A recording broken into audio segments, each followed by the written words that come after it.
Boy, Mr. Locario, the bad boy of the dating game, was good. So shout out to everybody in the chat. Shout out to everybody on the panel. Make sure you guys go to badboymembership.com. And yeah, that's what it is. And Real Game No Theory. Make sure you guys go there and check out everything. All right. So that's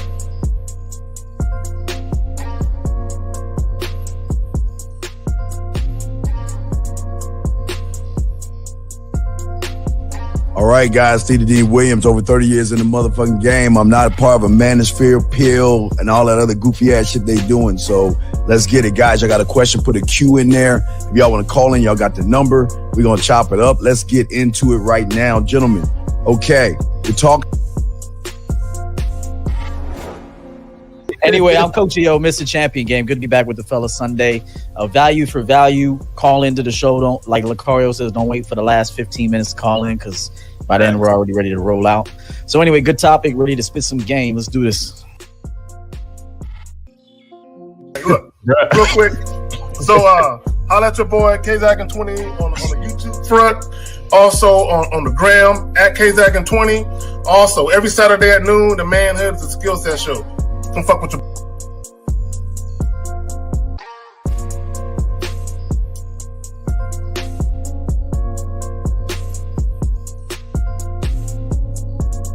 But my name is Mr. 1950.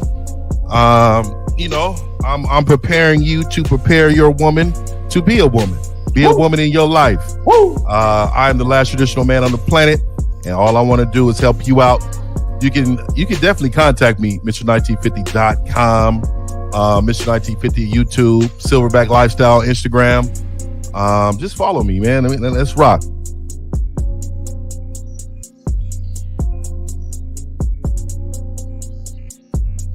Yo, what's going on?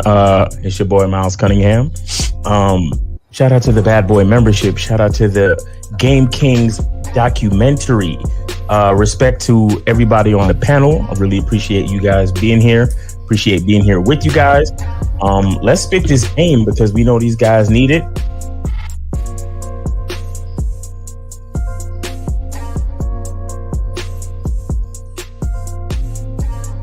you deal with ain't gonna be a one night stand, or they ain't gonna be like on the first night. And that's understanding the game too, because if you out here doing your thing, you know it ain't gonna always happen that way. But a lot of times, and this is where we talk about, you guys gotta use your resources to learn more game and understand this, is that when you're out here really dealing with women, right, you're going to experience certain things that's going to give you a whole new mindset of what it actually means to deal with women.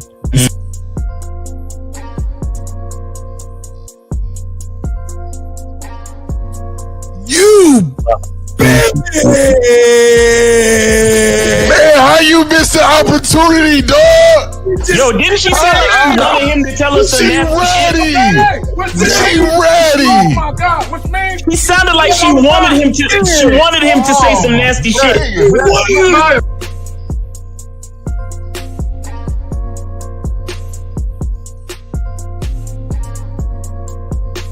He gotta call her back and tell her, look, hey, look, so I've been doing this in the past for a long time.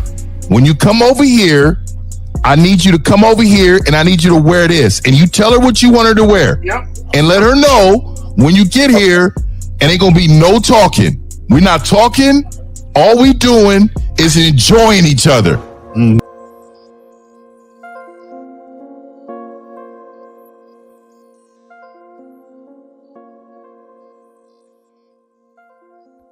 It's like, why the fuck are y'all in these goddamn boyfriend-girlfriend relationships? What benefit is it bringing to you? Now, my thing is, like with the dude that was on earlier that had a chick living with him, she brought no value to that motherfucker. And all she cooked was some sloppy joe and some ramen noodles. So, but he could do that by himself. What he need that bitch for? Stop. You see what's happening right here? What's happening right here is you're letting your ego like fall in place with your dick. You can't do that. You have to separate that shit. You understand? Enjoy your time with these women and then leave it exactly where it is. Because since the fall of the PUA community back in 2007, most PUAs ran underground because they had nothing to offer.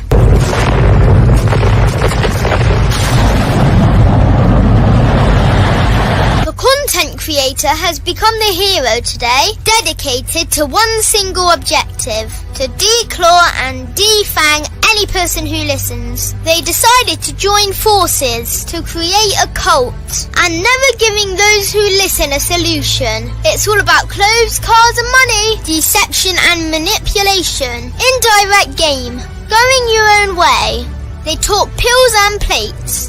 They complain. They blame. Fake it till you make it.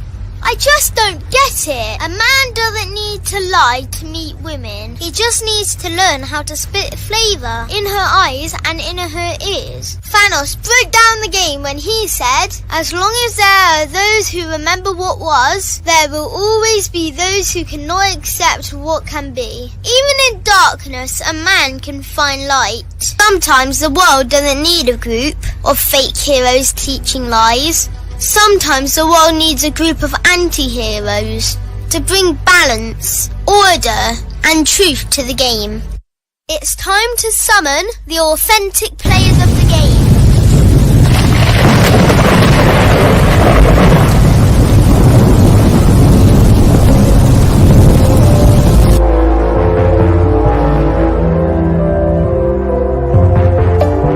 Only one group dares to challenge this threat. Gathered together from the cosmic regions of the streets, these anti-villains are hated because they put all the accountability on the man. They know the game will never be about women. They fight for every young man who is trying to learn their family name. Dedicated to truth, keeping it real and manhood. Get your notebooks out, ask questions, and call in. Don't just listen to the message, become the message. What up? Here. All right, guys. Good? Everybody good? Yeah. All right. Let's round robin this motherfucker, and let's start from the bottom up. Let's go Zag, you know, the ballerina and shit. Where is that? Hey, gymnastics, motherfuckers, the difference. Anyway, man, I'm good to be back amongst my brethren and shit, my comrades, my brothers in arms. I'm ready to get it, man. All right, I'm just grabbing. Go ahead, Miles. Yo, what's going on? It's your boy Miles Cunningham. Good morning and good afternoon, and shout out to everybody. Respect to everybody. Respect to the chat. Respect to the panel. Glad to be here. Man, I appreciate it, and I'm grateful for another day and another opportunity to spit the game. So let's get it, man. Let's go. All right, bad boy, the dating game. What up? What's going on, people? What's popping? Shout out to everybody in the chat. Make sure you guys go to the Real Game Network YouTube page. Subscribe. We're already putting stuff on there, so make sure you guys get up on that. You feel me? And yeah, man, let's do it. Let's go. E, you up, brother? Yo, that camera looking nice, L. That camera looks nice, brother. Look, nice. Hey, salute to the guys, man. Good to be back with you. We got a good topic for today, so call in and enjoy the Super Bowl tonight. Yep. Right, I'm the dean chopping it up. Blah blah blah. 50, you up, brother? Hey, what's up, man? This is 50. Just want to let y'all know tomorrow is Natural Bitch Ass Man Day. So if y'all want to celebrate it, just understand that you're a part of the bitch assness. I'm just letting y'all know, man. Let's get it going, man. Motherfucker here. All right, E, you got the title. You got it. Go ahead and break it down, brother.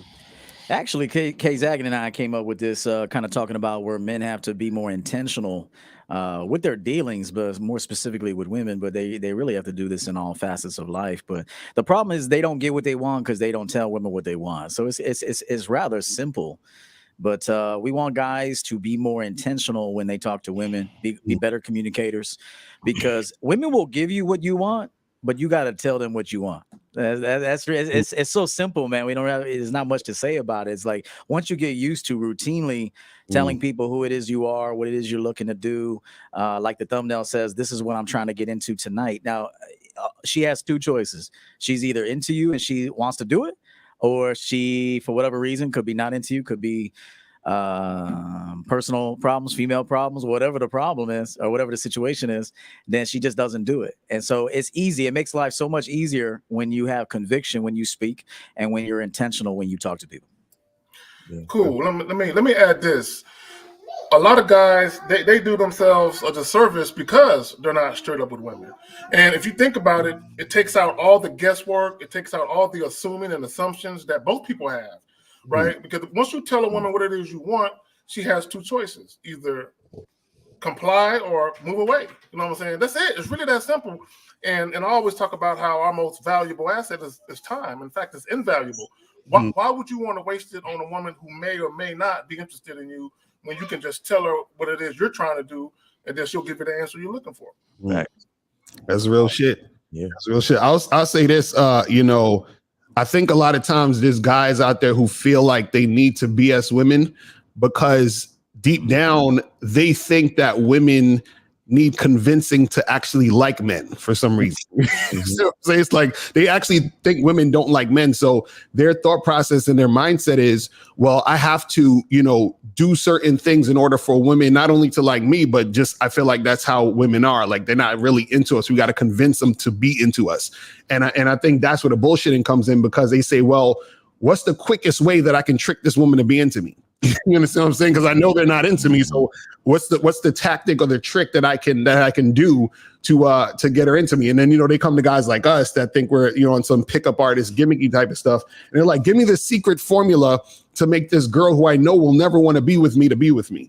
And it's that type of mindset. So I think when guys actually understand their value and understand that women actually are attracted to men, you know what I'm saying? And I say men in capital bold letters, then they don't need to bullshit, because you know that this is what it is that is going to attract a woman. But also even before that, you know your value as a man. So therefore, if you know your value as a man, you don't have to bullshit. It's like if I have fake gold and I'm trying to sell you fake gold like it's real, I gotta bullshit you to convince you it's real. But if it's real gold, I don't gotta bullshit you because it's real gold. You feel what I'm saying? So it just is what it is. You know what I mean? Let me ask something real quick. My bad.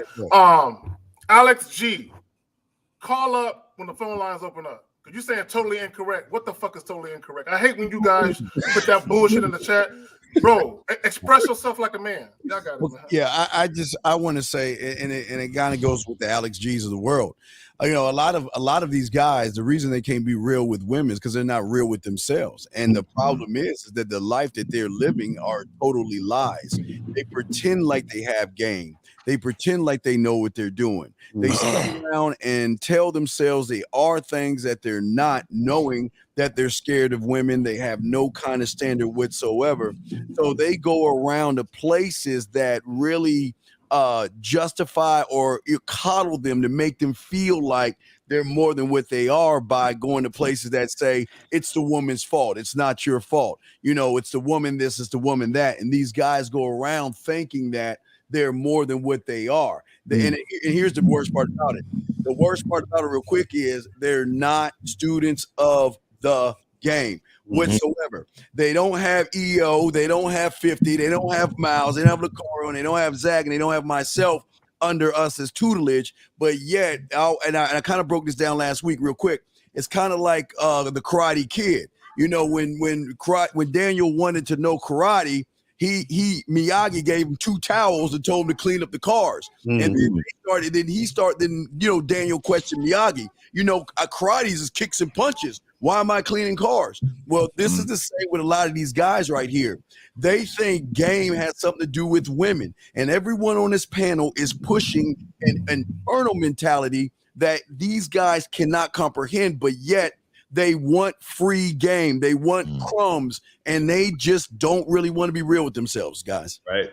I think let me chime in really, really quick. So, you know, I think men, we change the room's atmosphere when we come in, right? I mean, I think we live in an uncomfortable, if you're a real man, you got to know that some conversations are going to be uncomfortable, and you have to take that head on. I think a lot of the bullshit comes in fear of those men understanding what that conversation means to that person or even yourself, right? So what they do is they walk in fear as a man, and they don't even know it. So I'd rather lie to this woman. I would rather lie to these people that's not, you know, directly affecting my life, but I still don't want to tell them the truth because I'm in fear of what they might say. Right. I think men, everything about us is changing moving mountains, making people uncomfortable, but also creating peace. Because the truth is peace. Right. So at the end of the day, once you clear your mind and soul of all the truth, man, you can walk away from that situation. It shouldn't be a problem. But a lot of you men, not only you lie to them, but you continue to lie to them, and then you complain about the results on YouTube. Real talk. Wow. Hey, shout out to my guy Omni real quick. This guy's giving me about $1,000 this week. But I want to read. That's up. Real quick, shout out to the men on the panel. I've used Coach Eo's principles, and I pick up women like grapes. It's easy when you build yourself up and hold yourself accountable. Very true. Thank you so much, Omni. Thanks as always. Appreciate it, man. Phone lines are up, guys. So call in when you're ready. I just wanted to say real quick. So. When it comes to bullshitting women, I think the preliminary bullshit is the bullshit of a man bullshitting himself, and a man lying to himself and not being straight up with himself. Right. Like I did a IG live the other day, and I have this guy that calls in. He's he calls in from time to time, and when and I really appreciate talking to this cat because I seen the progression from the very first time I spoke to him to now. Right. So he connected to the IG live. And then the first thing that out of his mouth was, he was like, Miles, so I have a fetish for Audi belly buttons on women. You understand what I'm saying? And it was such a beautiful thing for me because at first he was afraid of just saying anything to a woman. Right. But now he's looking at himself and he's owning something that he likes specifically about women. And that's like, it's like a clear progress. It's like progress about his own identity and what he really likes and what turns him on about a woman. Right. And I said to him, bro, I said, I want you to understand how important that is. You understand? And the whole thing with bullshitting women, it starts with men bullshitting themselves, man. That's really what it is. Because you got a lot of guys that probably like women with Audi belly buttons. They'll feel ashamed or they'll feel like, uncomfortable to say that. You know what I'm saying? And I'm like, nah, take what's unique and special about your identity and use that to your advantage. You understand what I'm saying? Like allow it to set you apart from other men. Allow it to be something, because understand this, right? The average guy is gonna approach a chick and be like, "Yo, you're the baddest chick I met all day. You know what I'm saying? You look sexy. You're cute. You're this. You're that." Right? That's what every guy's gonna say to a chick, and it's gonna be like the same pickup line. Like Steve always says, "Look, she's met you before." Right. But my homie on the IG live, when he comes up to a woman, he's like, "Listen, I like that belly shirt, but I especially like your Audi belly button. I have a thing for Audi belly buttons." And because of that, I'd like to get to know you. What are you doing Friday night? Trust me. How many guys you think is going to come into it's unique. I got a fetish. I got a thing for Audi belly buttons specifically. She's going to look at that dude like, okay, I never heard that before, at least. At the very least, she's going to say to herself, well, I never heard that before. And if he articulates himself and comes off confident, like as he should, if he's comfortable with his own identity and what he likes in a woman, that will carry him further than the average guy who's just going to say miscellaneous bullshit. Oh, you're so cute. You know what I'm saying? So, I think the whole, not BS in women, it starts from self and really being straight up with yourself and EO, right? What's the name? What's the title of the book, bro? Cut the bullshit, man. Exactly. Right? Because so you're cutting the bullshit with yourself first of all before you even get to the chick. But we got calls whenever y'all ready. Right. Yeah, before we grab calls real quick. Sushi, hey, listen, this is the thing we want to tell y'all guys. This show is about helping you guys, okay? Yes. We're not here to play around and joke around. If you're serious, call in, but we're not going to try to make fucking B-list stars out of you motherfuckers. For the shits and giggles. Appreciate that, man. Yes. Call in with some serious questions. All right, let's go. All right. This is 267. You're on live with the Real Game No Theory panel. What's up? How are you doing, panel? I didn't have a question. I just wanted to say thank you guys for how much I appreciate you guys, but just how you guys talk about selfishness and how I wasn't realizing I was selfish, but not on the level that I needed to fucking be. Listening to you guys, really putting my head in that right position. Just wanted to say thank you. All right. You guys. Appreciate that. Yeah, so Appreciate that, man. All right, man. Appreciate you, man. Have a good weekend, man. Thanks for calling the show. All right. We got 404. 404. You're on live with the Real Game No Theory panel. What's going on with you? Yeah, what's going on? How y'all doing? This is Z from Atlanta. All right. What's up, man? What's up, man? Hey, man, I wanted to ask y'all, what's the difference between Future and Russell Wilson? You know what I'm saying? Yesterday, y'all had a live stream and y'all was talking about it. You and Lucario and Miles was talking about it. I just want to know the difference, you know what I'm saying, between both of them guys. And then I got a second question after that. So you saying I know who Russell Wilson is because he plays against the rival team of the 49. I don't know who is Future. He's a rap dude. None of that concern. Their lifestyles do not concern me. But to answer your question, as far as what we know, because all we know is what they show you in the media. Right. So as far as what we know in the media is it's kind of like the same guy, but just different sides of the spectrum. You feel what I'm saying? So it's still, they both simping. You feel what I'm saying? They both got that simping. Future is the one with babies, right? Future is the one with the babies. With all the kids and all that. Both of them are disrespectful to the brand. Right. They're both of them are on different sides of the brand, but they're both equally disrespectful. One is having, like, I don't know why nobody's come after Nick Cannon either for all these kids and not being at home with these kids. And we're just creating an environment of just boys just running wild and their fathers just there 10% of the time. That's disrespect. You guys got to understand, like, having kids are very important with the right individuals to have kid with. Right? Like, I don't have one thing I will say about Russell Wilson. He is a pure life simp, right? But the difference is that he makes time to be with his kids. Okay, so that level of understanding, at least that role to be a father, is very important. Future's just out here creating madness, bro. He needs to be stopped. In China, they able to cut his you know what off, dog. They don't play games. You get what I'm saying? Because they understand order and structure and how family looks. It's terrible, disgusting. That's crazy. So what's your second question? My second question is about the Tinder swindler guy. You know what I'm saying? He got down getting, locked up for, pretty much, scamming bitches out of money. So what I'm saying is, like y'all had said yesterday, niggas, these guys be getting scammed all the time by women and shit like that, but never go to jail. Caller. See. I don't know why he's talking about other guys. He's always and I knew somebody was going to say that. Wait, what did he say? I missed it. What he said, K-Zaggin? No, he was talking about that women do it all the time to men. So why is this guy going to jail for it? First of all, dick all the time. Is he going to suck a dick? First of all, let's understand the difference between what he did. Hold on, real quick. Let's break something down.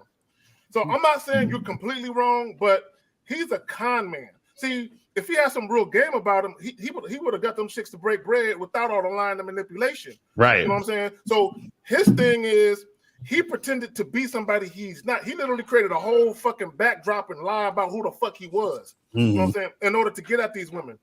Right, but real quick, the bigger question, caller, why do you give a fuck? What I'm saying is, it's not what you're saying. I'm saying you're calling. Listen, you're calling to talk about three different guys. I'm telling you why. And yet you ain't got no game for your fucking self. You asked the question, but you're not letting me answer. Okay, go ahead, Clump. Go ahead. Why are you doing that, dog? Because you asking me a question, and you not letting me answer. You talking over me. Okay, go. All right, go, bro. Go. Go ahead. You good? Go ahead. Just tell him why. Go ahead. All right. The reason why I'm asking the question is because, he a con man, and I believe what K-Zaggin is saying. I believe that's true. But he a con man and everything. But I'm just saying the principle of it, he went to jail behind. That's not answering the question. Why are you talking about other men? You're talking about what they're doing. I'm saying, why are you a heterosexual male so entwined with 3 other men that you are compelled to call in and ask about 3 men versus ask about things for yourself? Why are you asking about other men? I'm doing this for my information.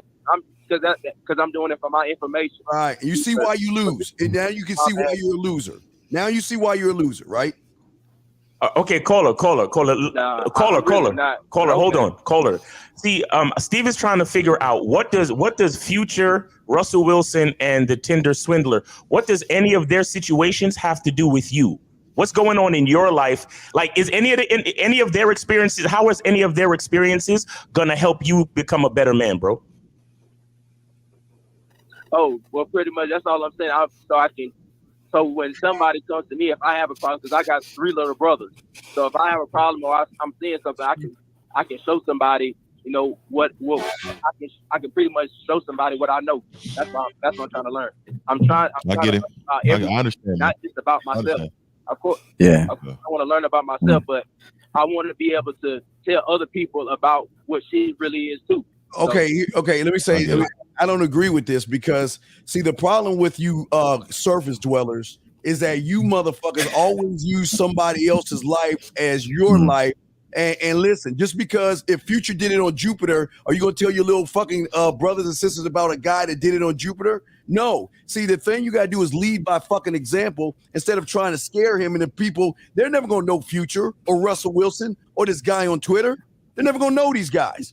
So why are you using something that has nothing to do with you? See, this is that red pill across the street bullshit you trying to bring over here, and I'm not going to allow it. So if you want to come on this motherfucker and talk about other men, I'm challenging you to be a better motherfucker. Well, I can't call you a man because you're a surface dweller. To be a better something other than the shit you coming in this bullshit with, worrying about other dicks. Fuck you think it's bullshit, but go ahead. That's your opinion. That's what. No, it's a fact. Oh, wait. All right. You would never hear any of these guys call in at any show saying, "Well, can you tell me about another penis and tell me about what the difference between that penis and this penis is?" Because I want to tell my friends about other penises. Listen to you. You sound like a bitch, dude.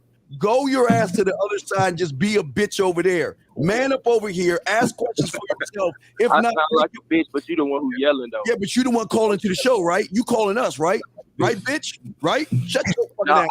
I called the other guys. Hey. See, this is how you guys. See, guys, you got to treat them like this. Man, so other men. Caller. I called the other men, not you. Caller, listen, caller. So do you have any like questions about your own life or your own dating life or whatever? I'm cool. Miles. You know, I appreciate you. That's all. Y'all answer my questions. I'm cool. All right, man. I'll let you. All right, man. Take it easy, man. Enjoy the Super Bowl, and thanks for calling the show. Jesus Christ. All right. So we're good on calls right now, guys. So if you want to take questions or if you want to, shout out to Kelly Moore, $5 super chat. He says, mad respect to all the game kings on the panel. We need more Miles, 1950s, Lokes, Steve Dedeen, K-Zags, and EO out here. Rams by 4. Man, fuck the Rams. We're going for the we definitely, hey, in the West Coast, Miles, they'll never use Lokes. I'm telling you right now. they gonna think you banging for real. Like they gonna think he a straight crip. Lokes abbreviate Lucario, just to be clear. You know, there was something I said on my show the other day. Before I do that, though, I'm gonna shout out Freelance Ronin for the 10. Yes. Salute to the Sunday Shark Tank on this Super Bowl Sunday. We appreciate you, man. I said something the other day on my show that we make decisions out of 2 places. So it's either out of scarcity and lack or abundance and opportunity. And so every single decision is made from a place of abundance and opportunities for yourself and others. And remember, you know, when you want to deal with a woman, she wants to get something out of you too. It can't just be what you want. You have to be of the mindset that I'm a valuable man and every person that I talk to gets something dope from me. Mm-hmm. Whether it's 5 minutes, it could be someone in line at the movie theater, and you're talking to them, and you're putting them on game, and then you say something to them. You don't need anything back. You just, because you're a full man, you can give somebody advice and never have to see him again. And so just remember that, guys. Every decision you make is either done out of fear and scarcity, or we can call it love or abundance and opportunity. And that there's only two things you got to look at. Every decision comes back to one of those two things. Let me add this real quick because it goes back to the title of the joint about being authentic and transparent. My thing is this to all guys who manipulate and lie to women. When you do that, you're saying that as currently constructed, you don't like who you are. Okay, so you try to pretend to be what you think the woman wants, which you have no idea what that woman wants. So when the guys lie, guys act like if you just tell a woman any lie, it works. No, because you don't know what that woman is looking for from you. Exactly. You know what I'm saying? So it's really the stupidest shit ever. But I want guys to understand, and I saw this on the interview. It was a pimp, and he was talking about how he ain't never gonna lie to women. He said, and this is what he said. He said him lying to women is essentially him being subservient to her, where she's the boss. Because he's like, why would I lie to a woman? That means I'm afraid of something. That makes no fucking sense. So I just want you guys to understand when you out here and motherfuckers is doing YouTube videos talking about love bombing chicks and all that goofy shit, and they're teaching you how to lie, they're really teaching you to be a simp because you're really pedestalizing women when you lie. I just want you to understand that. Right. Hey, to that great point, K-Zaggin, real quick. The faster you tell a woman what you're looking for, you'll find out if she wants that. You don't even really have to find out what she wants, because if you tell her what you want, if she wants the same thing, she'll let you know. That's real shit. You really don't. If you don't know how to ask a woman, so what are you looking for tonight? Whatever you could do, as the dude in the thumbnail says. So check this out. This is what I'm looking to get into tonight. Are you down for that? And if she's in, her answer will tell you if she is, and if you're the man she wants to do that with. It's real simple. You just got to take the ego out of that. If you take the ego and the fear of quote rejection out of that, you'll get more success in life. But it's your fear of rejection. It's your fear of her response that is preventing you from being authentic. It's your fear of her response. So if you stop becoming outcome dependent and then focus on what you would like to enjoy that night and then invite her to do it with you, you're going to eventually find somebody that is interested in what you want. Yeah, facts. Real quick, I saw a quote by Prince. It was like a little interview he was doing, and somebody put it on the short, and he made the point to say that artists, when an artist comes up when an artist makes a creation, it is successful upon creation, right? Yeah, you guys might have seen it, but he said once the music or the art or whatever gets into the hands of the critics, then it starts. Some artists get affected by the opinions of the critics. So he's saying that you have to understand that. Think of yourself as an artist and understand that you create with your heart. Right. And the critics are critiquing with their mind. So he's like, the creation is successful, is the creative is successful upon creation. And so basically how I took it was, as a man, your game and whatever you have to say to a woman or to the world in any case is successful upon creation. You understand? Right. Because if it's coming from an honest place inside you, then it's automatically successful because it's you. You understand what I'm saying? And you being different from everybody else, it's unique. And so it's successful upon creation.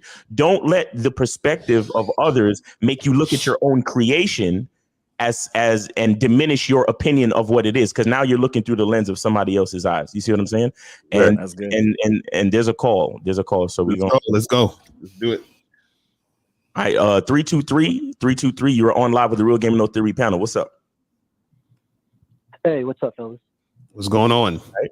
So, what's up? My question is, so you guys said it's not right to lie to women.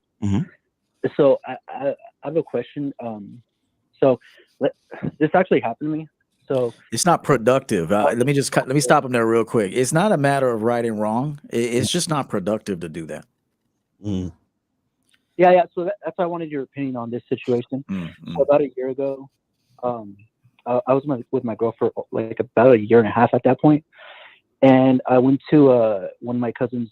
She was throwing like a party, so I got a little bit tipsy, and then I kissed a girl, and then after I felt guilty, so I ended up telling my girlfriend, and she didn't break up with me, but after that, like, the relationship was like really shitty.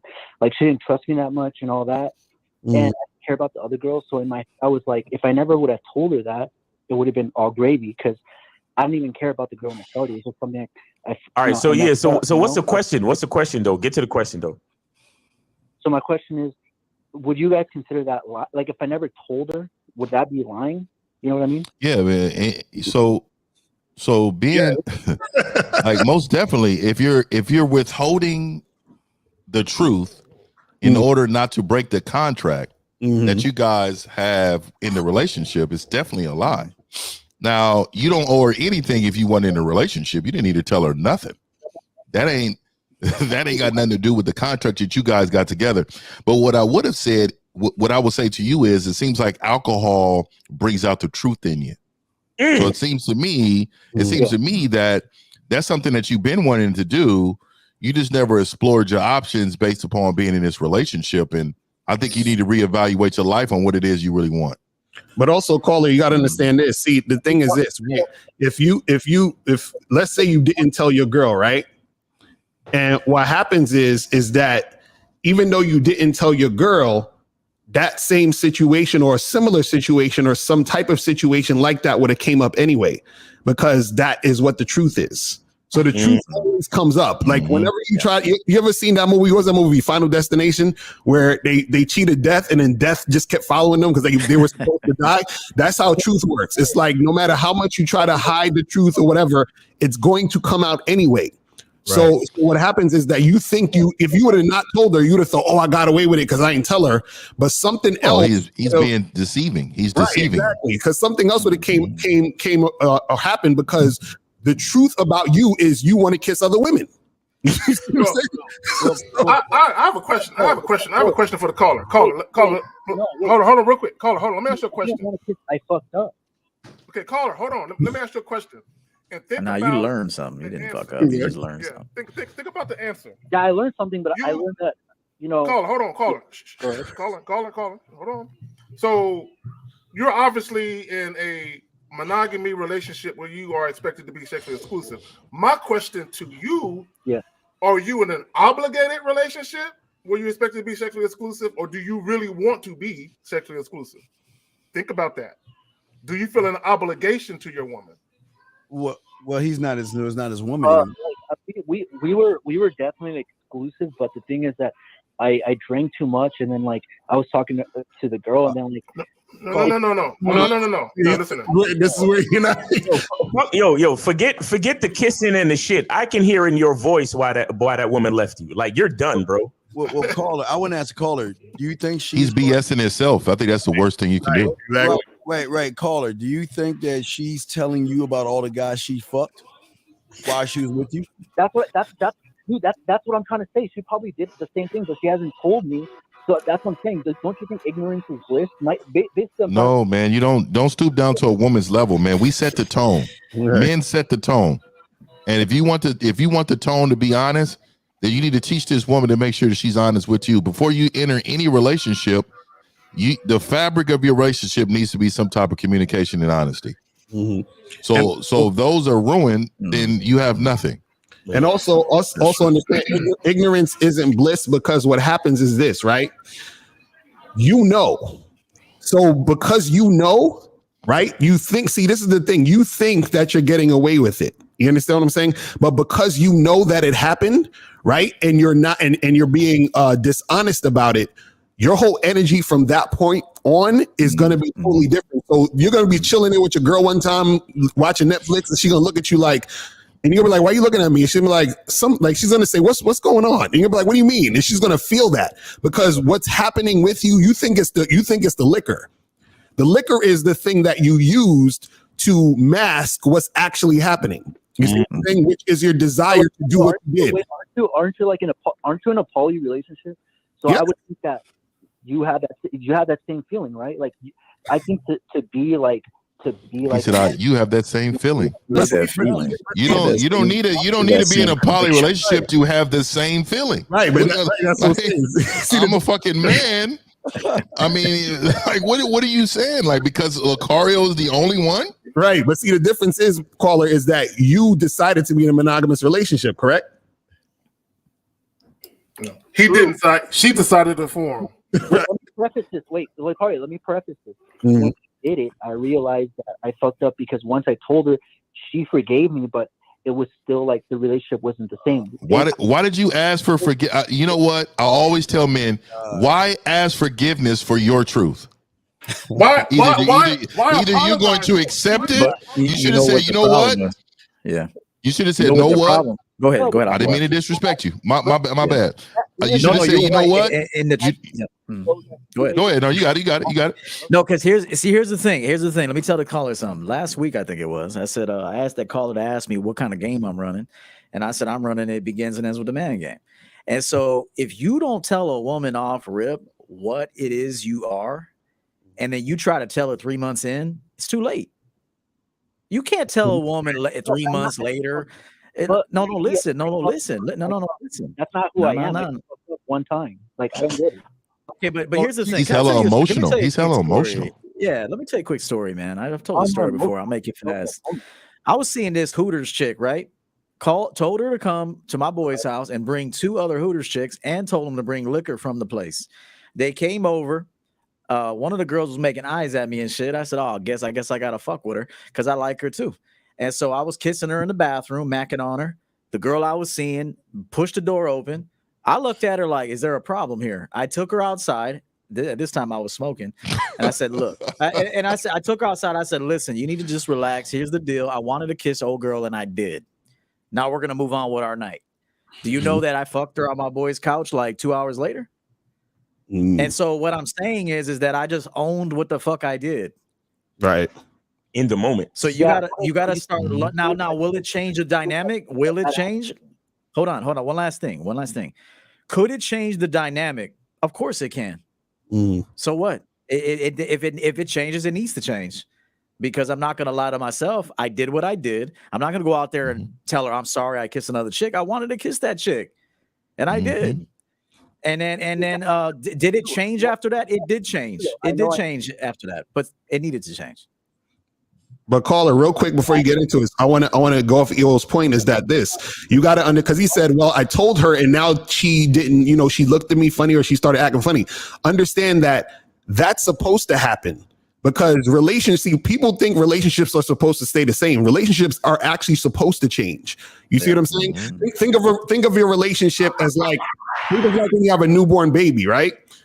That baby is going to turn into a 21-year-old adult. Right. So if that's your son or daughter, you can't expect them to be the same at 21 as they was at 2 years old. It's going to change because as time goes on, things change. The same thing with relationships. Relationships change. So the change that happened was, hey, we were together, we were monogamous, and I kissed somebody else. So now that I'm being honest and letting you know, from this point on, our relationship has now changed. Because now you're probably going to look at me a certain way. You have to adjust to what just happened. We got to talk and go through whatever we got to go through. So you got to understand that that's going to go down. But even if you didn't tell her, the relationship still changed because you did what you did. Right. There you go. You changed. Right. Exactly. She didn't change. She just she responded and reacted to your changing. Okay? Exactly. That's facts. As El was saying, when in any relationship you have, it don't got to be with women. There's a natural evolution to it. Okay. You can get into a knockdown, drag out argument with your pops or your moms. That's going to change the course of how you look at each other. It don't mean you don't love each other no more, right? But it's just going to change how you relate to people. Like El said, it's supposed to change. See, you went and did what you did.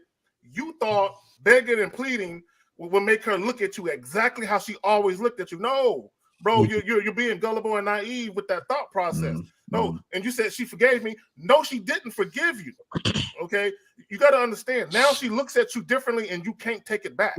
Right. I know that's my point, though. You're proving my point. That's what I'm trying to say. That from that lesson, what I learned is that if I ever fuck up and I really cared about her, I should have died with that shit inside. You didn't fuck up. There's two reasons. There's two reasons why. There's two. Hold on, real quick. Go ahead, Miles. Go ahead, bro. Yeah. Caller, what did you just say? If you fucked up, that you should have what? I should have just died with that shit inside and not told anybody. He said died with it inside and not told it. Bro, you're not understanding what I'm saying. It doesn't matter that you don't tell her. See, this is what you don't understand, right? When you do something. Bro, I'm good at pretending. I could lie.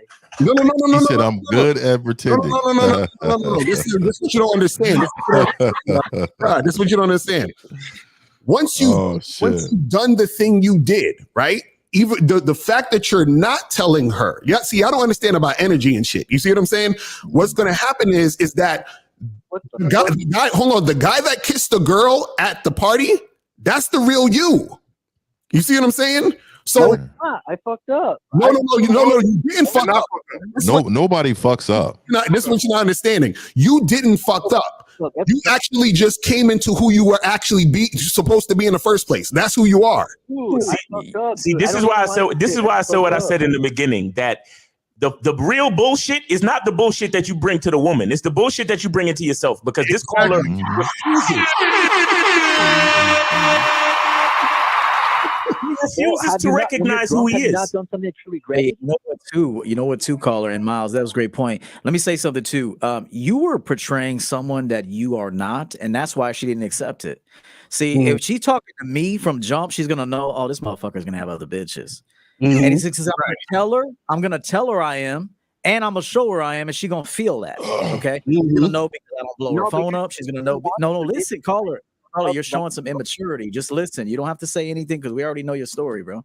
So just listen. Listen to what I'm telling you. The reason why she didn't accept it is because she knows you're really not that dude. Now, to Lucario's point, inside you have desires, but because you don't illustrate those desires on a consistent basis, you're not really that dude yet.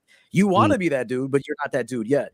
And if a girl pegs you as something that from the beginning, then she expects consistency with that thing. So if you try to just if you throw in some player wannabe energy, I'm macking on a chick in the corner, and she's like, but you were a beta for the last 3 months. Like, what the fuck happened over here? And so that's not going to work for her. Okay. It only works when you are that from Jump Street. Do you understand that? Caller, EO said a word that all you need to pay attention to: consistency. Right. Look, let me tell you something. If you want a situation to change with a woman you're dealing with, be inconsistent and see what happens. And that's exactly what you did. When you told her what you did, you showed her that your character is inconsistent.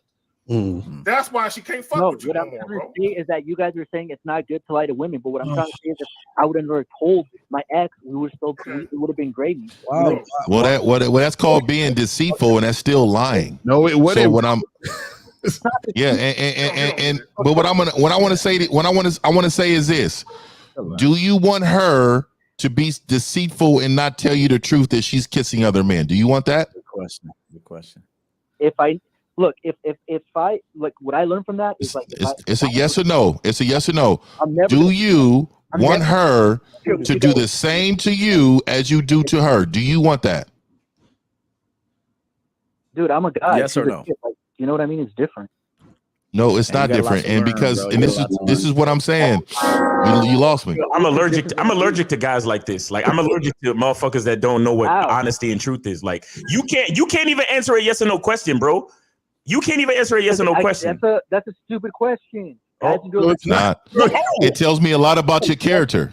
That question tells me exactly who you are as a man. Wait. So he's calling up the show to get advice for us, but the questions we're asking him are stupid questions. Okay, caller, listen, every lie has an expiration date. Take it easy. Yeah, callers like that, we just got to let them go because he's coping real hard. And you know, once they cope that, he's definitely coping. He's definitely coping. And alcohol, I'm going to tell all these men and even women. Get them, 50, get them. The truth from alcohol and drugs, don't use that as an excuse for who you really are. There are so many men, I didn't come home last night. Because, man, the alcohol, bro, you didn't want to come home. Like, I continue to say, live in your truth, no matter how ugly the world perceives it. It should be very, very attractive to you. And that's all that matters. And you know, I know he's bullshitting because I used to be that same guy that he's being right now, because he's like, oh, well, you know, I could just take it to my grave or whatever. What he doesn't understand is that because he thinks he got away with it, he's going to do the same shit again because that's what he wants to do. And so that type of energy is going to come out, and he's not even going to realize he's doing it in some situations. And then that's when his girl's going to, like I said, the truth is always going to come out. It's always going to come out. There's no way around it. The first lie he told was when they sat down and talked about getting into a relationship, and he said, I'll be faithful. That's the first lie he told. Because my thing is, if you really meant it, then it never would have happened. See, it's like a person drunk driving and then killing people and saying this the alcohol. No, you know what alcohol could do to you before you drank it, and you still made a conscious decision to drink some shit that led to this shit happening. Facts. So you gotta own the actual outcome of what the alcohol did to you, because that's you. And to that point, alcohol in the right hands can be handled okay. You know, you give somebody who knows how to handle alcohol, he can get his swerve on, drink two, and he's good. He's done. Just like a gun in the right hands, he respects that gun. So just like the truth delivered from the right person to the right person, honestly, they can handle that truth. Okay, so just remember, you got to give the truth a chance. You gave it one chance, the person reacted negatively or resisted you. Now you want to go back to lying. You got to get used to. You got to get used to telling the truth. It's got to be a lifestyle, and it's got to be a conviction. And then you'll notice that your audience can better handle your truth. But you got to do it consistently. All right, and you know what's even more crazy? Really quick, what's even more crazy, men? Look, in a situation that you get caught up in your own truth, man, don't apologize for who you are, man. Stop apologizing. Stop begging for the get back with this woman. If this is who you are, hey, you can say, let her know, hey, look, this is who I am right now. I didn't know this was me. I just discovered it today. Let's roll on. You know what I mean? Like, stop. All right, hold on, guys. Damn, see that shit disappeared. But anyway, Titus Carp, he got a $20 super chat. He said, panel, thanks for the consistent new set of lenses. And I think there was a $5 super chat, but it disappeared, so I can't see it. But anyway, 386, you're on live with the Real Game No Theory panel. What's up? Hey, what's up, fellas? What's going on? Oh, I was really calling. I had want to tell Coach EO. I listened to his podcast and the other stuff that he put out on YouTube. And I just want to salute y'all, gentlemen. All right. Appreciate that, brother. It's a lot of men, you know, it's a lot of men, you know, it's a lot of men, you know, don't know how to go about doing stuff. And I listen to y'all a lot. Like I did 12 years, you know, I ain't know how to really come home and, you know, been going all them years to try to communicate with other women. And I'm like, I must say I took my hat off y'all. Y'all gave me something. A little game. The modern day era. I just want to salute y'all. That's it. All right. So let me tell you really quick, caller, really quick. So I coach a lot of men, especially for what I do. I coach a lot of men who come home, has been gone for a very long time. So let me tell you this first. Nobody should ever know that, right? The only ones who should know that should be the ones intimate to you. Those are the ones who actually care. And the reason why I'm saying that, when you lead with that, most people have a perception about you that's not great. Now, I don't view you that way because I view men the same no matter what they've been through, right? But I'm gonna tell you, when you lead with something that happened in your life, and you've come from it, a lot of people is going to perceive you as being something you're not. So what I will tell you is that keep that close to your chest until you get around the right people who actually care, right? And then another thing is what you can learn from the joint, from the pen, is consistency, habits, and being a man at all times. That is one thing you have that most of these men don't have when you come home. You understand that you have to do what? You have to protect your stuff. You have to prepare. You got to stay clean. You got to make sure that your mental's is right. You can't be all emotional, right? So right now you coming out more of a man than a lot of these people walking around out here for the last 12 years you've been gone. So brother, you got a huge step in the right direction. And I wanted to tell you that. All right. All right. Yeah. I appreciate that. All right, my brother. Yeah. Great advice there. Great advice. All right, take care, man. Thanks for calling in, man. Appreciate you. Real quick, LeBrian with the $30 super chat. He got the peace signs on there. This is DOC Jr. Salute to the panel, $20 super chat. And homie that I missed was All Strike with the $5 super chat. He says that the last caller needs to read Crime and Punishment. Yeah, but we good on calls right now. Let me ask something real quick, and EO touched on it, and I believe El might have touched on it, and I think 50. You don't apologize for what you meant to do, even if it causes the other person distress and they feel all upset, and a woman is crying. How dare you hurt me like this? If you meant to do it, stand on it. Be like, you know what? I wasn't trying to make you cry, but you know it is what it is. What's happened has happened. Don't apologize for that shit because it makes you look weaker. Okay, apologize for something you meant to do. Don't do that shit. You know what? One thing I'll say about that is you got to have courtesy for the people you deal with, because even if you live in your truth, that's cool. We want that, and we want you to present that from the beginning, so there's no confusion. But you also have to have a certain level of courtesy for the people that you deal with, because they may not be on that level. They may accept it because they love you and they care for you, and the value of being with you outweighs not being with you.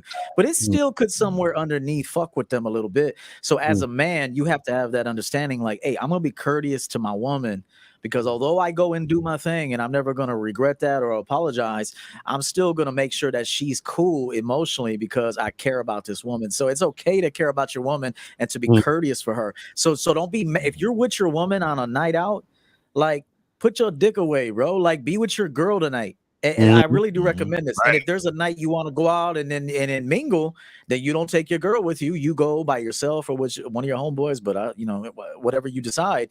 But you got to have courtesy for your women, because although they may accept, I'm gonna say this real quick. It's hard for a woman to accept a real man. It's not easy, man. Very hard. It's very hard. It's a lot of work too.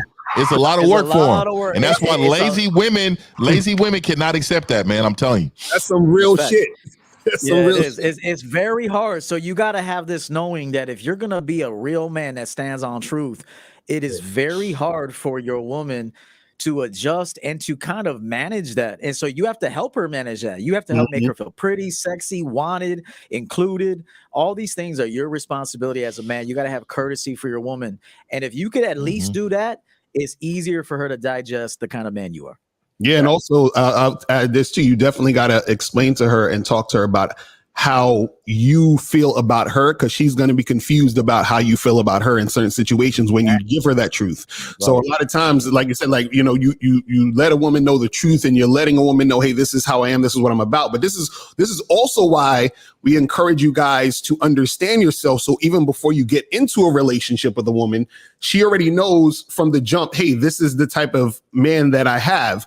But also what happens is that you're also going to be you'll change as life goes on or whatever it is like that. But if you understand yourself to that point, right, you will know about the fact that you will change, and that'll be something you even bring to the table from the jump that she'll already be prepared for in the first place. The problem is that a lot of guys don't understand themselves, so they end up doing certain things. And like the last caller, lying about it, sneaking around, doing a bunch of weird stuff. And what happened with him is that he told the truth, but he wasn't telling the truth from the beginning. You understand? He thought his truth was, I quote unquote fucked up. You understand what I'm saying? Instead of really happening to who he really was. So when things like that occur, it's more of a conversation than a confession. You understand what I'm saying? That's right. So that's the thing. Right. You see real quick, Kamit's original with the $10 super chat. Appreciate it. And we got a call. 802. You're on live with the Real Game No Theory panel. What's up? Hi, my name is Franz. I'm from Vermont. What up? I'm a white man in my 40s. I want to say hi to everybody in the panel, and I want to express my gratitude for you guys putting on this show, because it's a great value that a lot of men should value.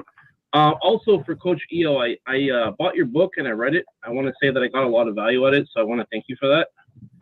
My pleasure. Thank you for buying it. Yes, I do appreciate your efforts and the value that you put forth in that. I just want to ask you guys, what is your opinion about a man who gets older? Should his game change? I tend towards the Asian ladies. I'm of the Asian persuasion.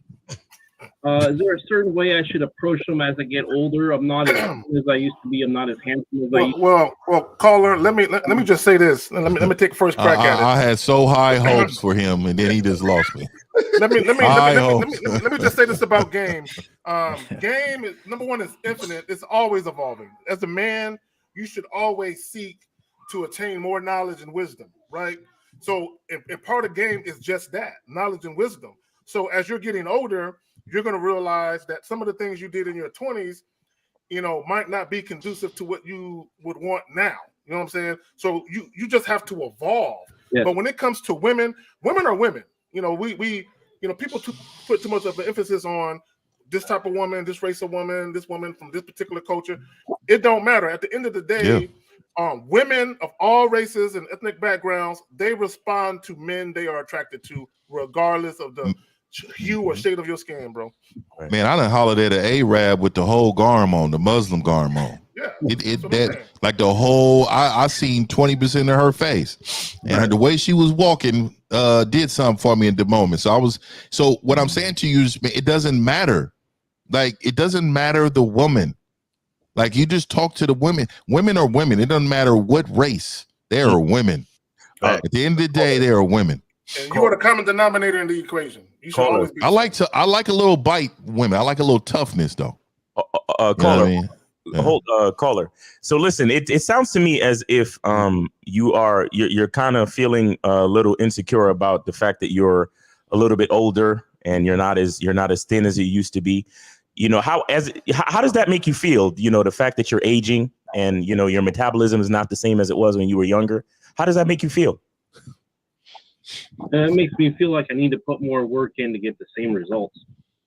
Okay. Well, I mean, you're not wrong. I may not be as attractive to women. You're not wrong. You're not wrong. That's like you said that like twice, bro. Exactly. Stop. Yeah. That's what I'm trying to get to.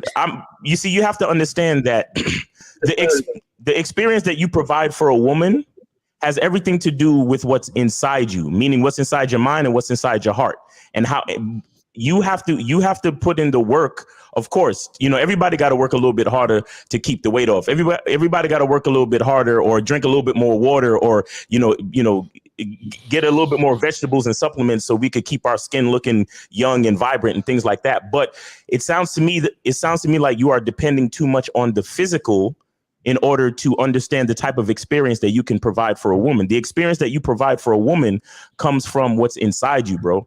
So you have that's where you have to start from. You got to stop looking at yourself as an older, fatter man. You got to look at yourself as what your character brings. You understand? What you say he's 40? I'm in my 40s, yeah. Caller, all of us on here is in our 40s. Yeah, I'm 40. I'm 43, man. I'm my best ever right now. I'll be 42. I ain't gonna lie. I ain't gonna lie. It's hard. And you know what it is when I hear people say, you know, I'm not attractive to women. So what do you think women are attracted to? And that's where the problem I have is because you have a built up like notion of women that you get from other people. Right. And you're living through the lenses of other people. Like if a woman that you find, she likes you, what does it matter at this point? Right. Like it don't matter if it's 1 out of 10. That one enjoys you. Mm-hmm. Caller, who do you think the freshman girls are messing with right now when they come into college? What age do you think they messing with this age right here? I'm not their age. I'm 50, but more that age. So I forgot he graduated. Steve graduated and shit. So caller, my question is, I see that you invested in EO's book, but why aren't you investing in coaching? Why don't you have a mentor? Why don't you have one of these guys on this panel that can break you from your victim type thinking? You're right. I should have a mentor. I'm not making a ton of money these days, but I am. Hey, you know what? There's Uber, there's Lyft, there's Amazon Flex, there's anything. If you really see the thing that's so sad about you guys, you always want to make excuses. You know, and like I say, when I always tell you, when I was 7 years old, I used to get my ass kicked in marbles, and when I asked my mother for some money, she said no. So I got my little ass up, went to the commissary, started bagging groceries. So so if you want it, you're gonna find a way to get it. So don't make excuses, man. Right. You're right. That's all. Maybe that's what I'll be doing in the future. Right. Wait. So caller. Listen. So see, I just wanted to let you know how ridiculous your current mind state is, because if you're just in your 40s and you have this opinion of yourself, what the hell you gonna do when you reach 50? You just gonna go out to pasture and not talk to any females anymore? Nope. Walking I'm putting fast. too much emphasis on the physical. I think that's my problem. Exactly. So you see how ridiculous it sounds. You see what I'm saying? So stop focusing on that and focus on enhancing your ability to create an experience for a woman. You understand what I'm saying? Well, not just for the woman, but for yourself with the woman. Yeah, for himself. Right? Man, I see 1,000-pound men on TV with wives and women. These men be 1,000 pounds. So what I'm trying to tell you, man, is that why is it that you have such a bad thought about yourself when there's evidence to show you different? Wait, hold on. He's probably comparing himself to other men. Hold on. He said, hold on, caller. You said you're a white guy that wants Asian women? Bro, that's too easy. They love white dudes. Exactly. Asian women will kill their whole family for white man. You know? Bro, you good. Don't worry about it. Your whole family. Yeah, that is the truth. That is the truth. Samurai chop. Exactly. So you good, bro. Just gotta put your confidence up, man, and you know, hit up one of us. You know what I'm saying? Man, every city has a Chinatown. Man, go downtown. Downtown. I'll be in Chinatown eating noodles and shit. I'm telling you, I'm grabbing hands. What's the problem? I'll be down there eating mad egg rolls. Yeah, that's true. One thing, caller, real quick. One thing, caller, I think you need to do too is get a checkup, man. Make sure your testosterone's all right, and just make sure you're healthy overall. That does wonders for your confidence. At least for me, when a man goes in regularly to get himself checked out and he gets a clean bill of health, you know how much confidence you get from that shit. Like when I go to the doctor and he comes back and go, all right, your liver's good, your kidney's good, pancreas good, your blood pressure is good, your testosterone is good. You ain't got no STDs. I'm like, damn, I'm born again up in this motherfucker. Right. So it's important that men go in and get checked out, and then you'll build confidence from there. So it's important. Right. Shout out to Eddie Saria for the $50 super chat. He says 40 is the new 21. Love yourself. Create the world your way. Yep. Exactly. Yeah. Create the world you want to live in. You can look at 50 face. He's like, I don't know about that. No. 40 the new 21. Yeah, I don't know about that one either. Yeah, it's something about that, man. And men, like, we trying to be young men. Just be who we're grown ass men. Right. Love that, man. I mean, I'm not a fucking 20-year-old, man. A phrase that is a new 21 that you enjoy it. Yeah. I would never go back to 21. I'll never go back.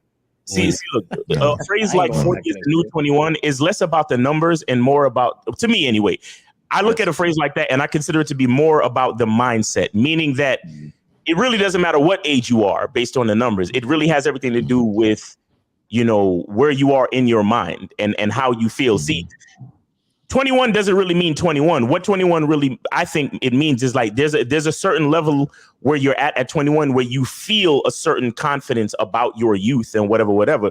So at 40, you can still harness that feeling if you understand the mindset. You know what I'm saying? That's where I get you. See, and I see it a little different only because I think women are afraid of aging. Right. Mm-hmm. So I think because of that, it's hard for me to hear men say, 40's new 30 and all that. Right. Like we're the only ones who say our damn age. Women be like, I'm 20-ish. Oh, this is my 21st birthday. Like that's because they're afraid of expiring, right? They feel like I'm expiring and shit. Dude, this gray beard is embraced. You know what I mean? And I'll put it up against any 21-year-old, and it could be a 21-year-old to 25-year-old club that I'm in, and I'm embraced. Right. You know what I mean? Right. And I feel good about it. That's all it is. I get what you said, Mousy. It is a mindset. Right. But I think a lot of time these men are taught in vaginal ways to believe their mindset is supposed to be working. Yes, that's it. Agreed. Nez Mustafa with the €5 super chat. Shout out to Nez Mustafa. So caller, are you good? You got another question? Caller? Oh shit, I had him on mute. My bad. Caller, you got another question? No, I just want to thank you for your help on that. All right, and I will keep working on myself. I like what Steve said. Get an Uber, get the second job, man. If you're, I'm telling you right now, if you don't have enough money to save, you're not in a good financial position. Mm-hmm. So for what I'm hearing from that, if you don't have money in order to do things that's going to benefit your life, then you need to get your life together. So regardless of what it takes, you need to work 2 jobs or you need to learn a trade or something to level up your finances just for yourself. You got to be able to have money to play with as a man. And I'm only saying that for yourself. I like to enjoy things. If I want to travel to do this, I don't want to be like, oh man, what I got to do. No, I like to have it. So put yourself in position to have. You got me? Yeah, you got and to Steve's point, Steve made a great point. Get a side hustle that causes you to be more social. And so if you're picking people up, you're talking more, how you doing today? Get in, where we headed? Okay, you looking nice. I like that perfume you got on. And it just kind of gets your mouthpiece refined. And so if you're gonna get a side hustle, don't do something where you're sitting at home by yourself and shit. Actually get out there and be forced to deal with people. Yeah. That's facts. I think he just needs to work on himself. He needs to work on all young guys. Y'all got to listen to this man right here. No knock on him, but you're too old right now to be in financial disarray. You should already get your stuff together. And for a lot of you young guys out there, when you graduate, you're working towards your retirement. Don't sit around and fuck it off. So I would say for you, don't get in coaching. Get your money and your finances right, because you're getting pushed out. They're pushing you out for the younger guys. So you got to get your stuff together, man. You got to get your stuff together. And be an Uber driver at downtown Chinatown, man. You would get exactly what you want down there. They hopping in your back seat and all the shit, bro. I'm telling you. Yeah. All right, caller. All right, man. Appreciate you. Guys. All right, take it easy, man. Keep spitting the Sorry about that. So we got the Jonathan Batista with the $9.99 super chat. Aging, he says, aging feels really good when you're winning. I also wanted to make a point to the title about BSing women. I did a video this week where I talked about elements of language, and what came up was an element of language called a disclaimer and qualifying phrases, right? And in the video I discussed, it was discussed because I had some clips from actual language arts teachers, you understand, in the clip, and they were talking about how a lot of us, we say a lot of disclaimers and qualifications when we're speaking, and when we do that, so basically it's like adding BS words to our statement. And so, for example, a lot of you guys love to holler at chicks at the gym, and the chick might have her headphones on or whatever. You go up to the chick, tap her on the shoulder, or you get her attention. The first thing you say to her is, "Excuse me, I don't mean to interrupt or bother you, but I was wondering what you might be doing on Saturday night." Now, listen, if you listen to that whole line of phrasing that I just did, the only thing that counted was, what are you doing Saturday night? That's right. But I say, excuse me, I don't mean to bother you, but what I was wondering. It's like, there's a lot of BS in language too, where we add a lot of words to what we're saying, and they explained in the clips that it makes us sound less confident and it takes power away from our statement. Right. You understand what I'm saying? That's dope, Miles. So there's BS. You're 100% correct. Yeah. Yes, sir. And we got. I think it's 412. I think it might be sushi. Y'all ready? Nah, man, we can't do sushi. You might well hang up. Yeah. Let's see now. This show is actually improved today, so we want to keep it going. 412. You're on live with the Real Game No Theory panel. What's up? Oh, hey, you're right, Miles. It's sushi. Bye, sushi. Bye. Sushi, hit me up on the back end, Sushi. And the thing is, guys, the reason we're doing this is because if we're dealing with Sushi, we're taking away from helping you out and giving you great information. We don't have time to sit around and do Sushi done created an atmosphere of fuckery. And I don't even mean to say it like that, but that's what it is, man. Like, if Sushi was my neighbor and he kept knocking on my door for information, at what point are you going to say, bruh, if you don't stop coming by here, you know what I mean? You got to pay me for my advice, bro. You coming in calling? Nah, bro. Stop knocking on my door, man. All right. Well, we good on calls now. I don't know if you want to. You know what? To Miles' point too, it's good to text like short text too. Like there was a guy that told me he was kind of going against how I teach the text, because I'm always about making, sharp statements, just sharp statement, man, about what you want. Don't even ask questions. I even advise don't even put question marks in it. Just put a ... or just a period. And this one guy said, I like to send like my whole day in one text.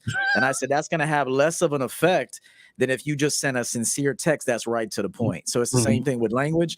And as Steve always says, you have to continue that congruency. Talk is how you use the text. How you text is how you fuck. Afterwards. Like everything is just all one connected, continuous thing. It's all interconnected. Right. And also to that point, a lot of guys don't know this, is that sometimes when you actually give a woman too much information, that confuses her and fucks up the situation. So it's kind of like talking too much, like when you say too much, and it's like, damn, if I didn't go this far, we'd be fucking, or you know what I mean? Or it's like, I even had I remember this one girl told me one time, there was this girl that I just met, we were just talking, and she was showing me her inbox and her DMs or whatever like that, right? So this dude, he sent a bunch of shit to tell her to meet him somewhere, and because he put so much information in it, she said, I just didn't meet up with him. I said, why not? She was like, I was confused by where he was telling me to go because it was all this stuff. And I'm like, you see, this is like, over communication kills attraction. Right. Let me say this really, really quick. This is really off the topic a little bit, but I'm going to have to cyber shake Lucario's hand, man. And let me tell you why. Okay.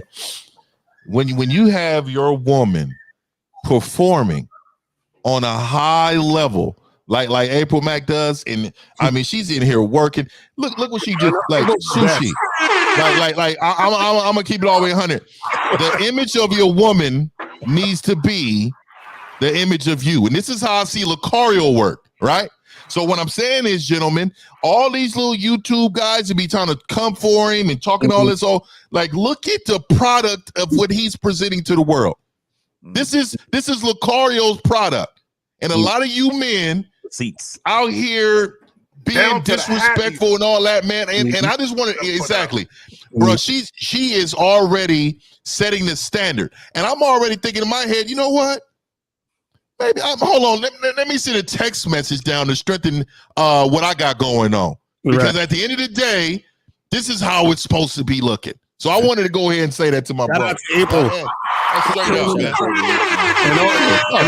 And also shout out to SNO, because like SNO, it's funny. It's funny because like I'm glad you brought that up, 1950, because there's a lot of troll dudes around on the internet talking about, where's your receipts and all this other nonsense. I'm like, we're doing stuff in real life. Like we actually have women who give a fuck about us. You know what I'm saying?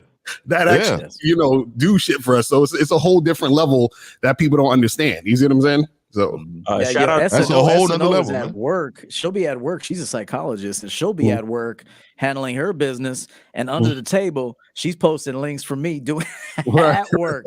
So I always say working at work, man. So if you want proof, take a look. Facts. That's what I'm talking about. And this is what men should really be congratulating each other about, instead of the nice Jordans you got on, or you leveling up with your little money. No, it's understanding what these men are creating. This is what I'm saying, man. I'm with y'all, man. Respect to Unique 79 with the €20 super chat. He says, being direct means not wasting time. Many guys do not see how beneficial being direct is. By cutting the BS, shout out to Coach EO, you will weed out the time wasters and women who will actually be attracted to you. Facts. That's true. And real quick, I wanted to say about the topic too, is that I was thinking, because a lot of times the reason why guys BS women and just lie and do a bunch of stuff like that is because when you lie and when you BS, what happens is that you're shielding your real self. So if anything goes wrong or if anything goes astray, then it's almost like, subconsciously or even just on a mental level, you don't have to take responsibility. You understand what I'm saying? Because that wasn't really you.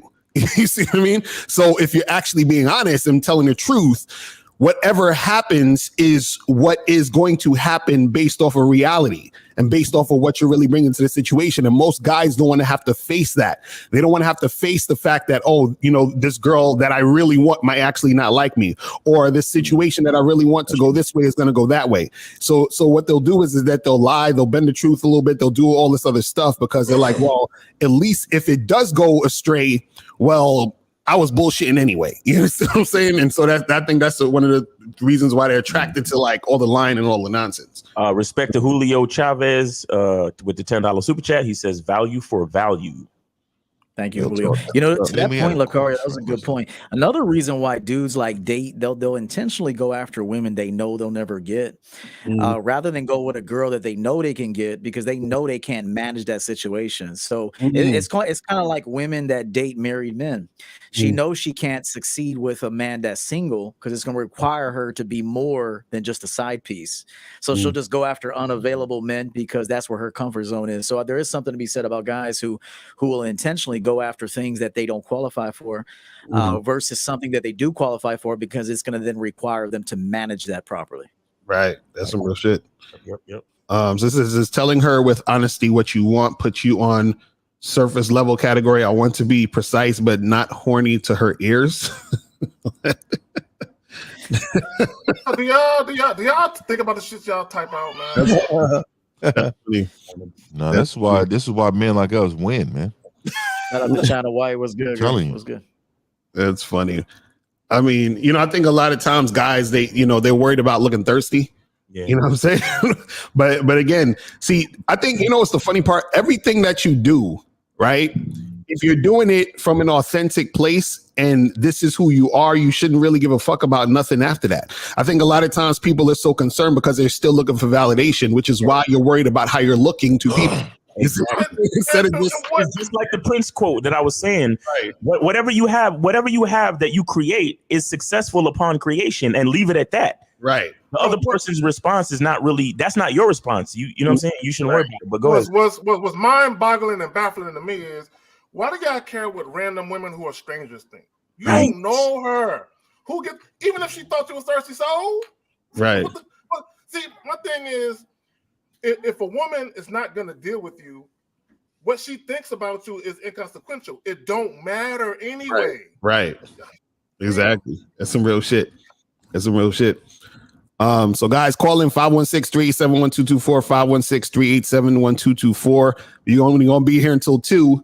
You feel what I'm saying? Because this is Super Bowl Sunday, so motherfuckers got shit to do. You know what I'm saying? Yeah. Motherfuckers really do. Enjoying life. Exactly. with people on the program. You know what I mean? Y'all got a question, put a Q in the chat as well. If y'all got authentic happiness. Mm-hmm. I'm just waiting for that. Motherfuckers, honestly. Yeah. I want to see Dre and them too. Right. So Burrow's going for some history today if they can make it through, because he got the Heisman, the national championship, and then he'll have a Super Bowl all in 3 years. So if they win, he does something never done before. Yeah, I'm rooting for him, man. The Rams in our division, so F them, and they beat us. F them. Go Bengals. So I'm a go Bengals. You're right. So I want to add to this a little bit too. I mean, just the BS too. But I know we're talking about to others, but to self is the worst. Right. And this is something too. Consuming information you know is bad for you. It's also BS, right? For me to sit on and watch a program that I know that's not beneficial to me, or sitting around with people who hate women, and they're just sitting around talking, like consuming that is also being a part of BS, because what you're doing is you're not only entertaining the BS, but now you're going to put it out in the atmosphere about the BS you just heard. So you're doing exactly what you shouldn't do. If you're a man, I'm not going to talk to any one of these brothers on this panel and call in with some old BS, some old BS that I heard from somebody else. No, what we try to do is give you guys authentic truth every Sunday. Yeah. Every time they do a show, every time we move, this is authentic truth. Go ahead, Steve. No. Also, there's a rumor there's going to be a Tupac hologram. So I don't know if that's but no, I'm serious. That's what they're talking about. Anyway, but no, the lie. Oh, okay. All right, man. We out here, baby. Hey, let's go, Pop. Yeah, but the lie for a lot of guys also is just not what they are internally. There are several things of worrying about success, the future. There's a fear of success a lot of men have because they don't know what to do next because they don't have the proper coaching. So the fear of success plus the fear of failure, plus even the fear of the present that most people don't even understand. You have all these fears that combine in trying to be something that you're not. But I guess the biggest problem that they don't understand is that women are very insecure. And women are the masters of lying and manipulation. They do that shit all day, every day, right? So they can smell. The worst part about it is they can smell these guys, and these guys don't even understand that even though you think you're lying, they know you're lying, but they have enough game to make your lie seem like a truth until they position themselves to get what the fuck they want from you, man. Facts. That's some real shit. It is. That's some real fucking shit right there. Shout out to Bernie L with the $5 super chat. He said, "I heard Mac Dre hologram." What? Mac Dre. Salute panel. And then also global product and gaming. Y'all don't know who Mac is, baby. I'm just gonna let y'all know Mac's West Coast legend right there, man. Y'all don't even probably know who Mac is, but that's a West Coast legend. Global product. I know who he is. Romper super chat says, I want to show my appreciation for the advice. I'm grateful for your expertise and thoughtfulness. I would like to give value for value. I will take your advice to heart and get a coach. All right. Here's a good question. If you only gave one piece of advice, a game to your son, what would it be? See, the thing for me, or for some of us fathers on this panel, the number one thing I would tell my son for me is you're a Williams. This is how Williams eats, this is how Williams moves, this is how Williams walk. You are a Williams, and you must represent the name, the bloodline, and the family with dignity, pride, and motherfucking respect. That's what I would do. Some real shit. Man, well, I ain't got no kids except for on YouTube. I just tell my sons to just be authentic, man. You know what I'm saying? Don't steal people's shit. Learn on your own, and you're gonna teach from a place of. It's funny because I started this when I was like 26, 27, so I was young. And what I always did was when I didn't know something, I said, "Yo, I don't know."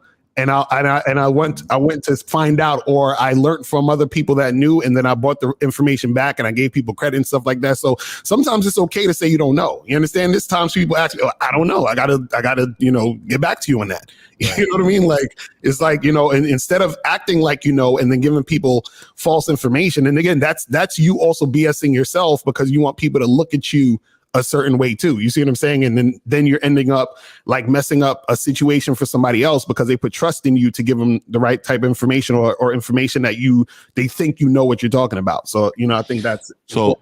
Yeah, right. But I will say to my son all the time, so I got boys. So for me, it's always, let's start off with you allowing them to be selfish.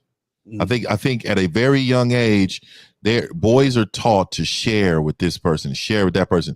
If you look at a grown man, a real man, they only share with those who deserve it. Not just because you're human and you're next to me. You have to deserve that. So allowing boys to be selfish is very important off top. Let's have you. I'm gonna teach you with maturity on how to measure who deserves it, but we're going to start there because that comes with respect for yourself, respect for your things, and you're not allowing people to come taking advantage of you. Right. I think that is very, very, very important. And also, I'm from the Bay, man. Straight up. That's dope. Yeah, let's go, man. Bay out here. Yeah, I'll say something real quick. I was on with I was interviewed by Hotep Jesus the other day, so shout out to him. Mhm. And he told me something Good about dude. parenting. He's got some boys, and he said I treat my sons like men from a little age, from a young age. I treat them like men. And he Right. said also he mentioned his daughter too. He said when you create an environment that's fair and safe and comfortable, your kids never don't want to leave. He said, now there's going to obviously, I'm going to speak, I'm going to add my piece in here in a minute. You want them to leave at some point so they can figure out who they are. But he said his daughter, girls these days are trying to get out of the house and go party somewhere, be off somewhere and get for a distraction or some sort of, I don't know, some thrill. He said his daughter came home early on a Friday night recently. And he said, oh, you're home early. She said, yeah, I wanted to be home. I love being home. And so there's something to be said about that, of being a fair parent. And so the one thing I would add, and I'm not a parent yet, so but if I was a parent, I would provide my kids with like options. So I would say, all right, I'll check this out, son. You want to do this one thing. Okay, well, I've done that before, and I'm gonna tell you what happened, and I'm gonna give you two options. So if you do let's say A, this is a possibility, and then if you do B, this is a possibility. Now I'm gonna give you the choice, which one you want to go with. But no matter what you go with, you have to accept the consequences of what happens. You can't come to me or your mother. You can't come to me or your mother and say, oh, this happened, bail me out. I'm not saying we're not gonna be there to help you occasionally, but no matter what choice you make, just remember that you got to sit with the consequences of that action. And so I'll say, so which one do you think you should go with? And I think that would be a really great way to parent personally. So that's my segment on that. Yeah. I encourage you all to have kids, especially as men on this panel. Please have kids, man. No Lucarios running around. No, hell no. No trend. Oh man, you're messing up a piece of the world, bro. My kids is in my books and my kids. That's I dig it. I dig. I just want to well, shit. This is something that I told my nephew already. I was like, I said, love who you are and like who you are. Understand? I said, because don't try to do anything for other people that you won't do for yourself. You understand what I'm saying? That's basically it, right? Because everything starts from you. And then shout out to Fearless that's my client right there. Yeah, that's my boy Orozco, bro. What's up, bro? Sharing, let me read this real quick. Sharing with those who deserve it. Thank you, man. Keep it up. Yeah, he's one of my clients, and he's come a long way in 5 sessions. So shout out to this guy, man. Appreciate you. And we got a call. So let's go. 347. You're on live with the Real Game No Theory panel. What's up? Yo, what up, folks? It's Young Grandpa. Yeah. What up? What's going on? Yeah, man. I just got like a kind of like questions and within questions, but like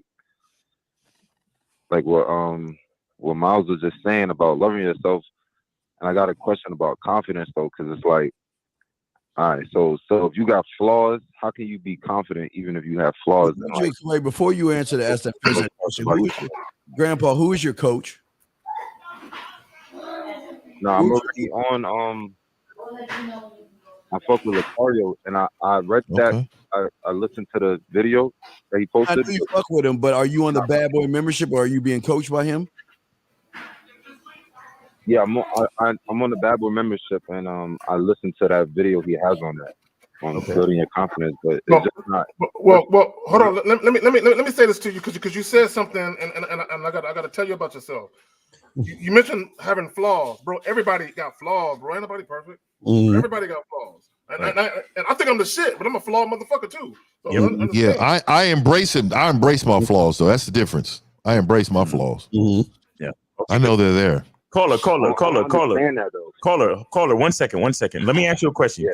Give me an example of a flaw that you're dealing with.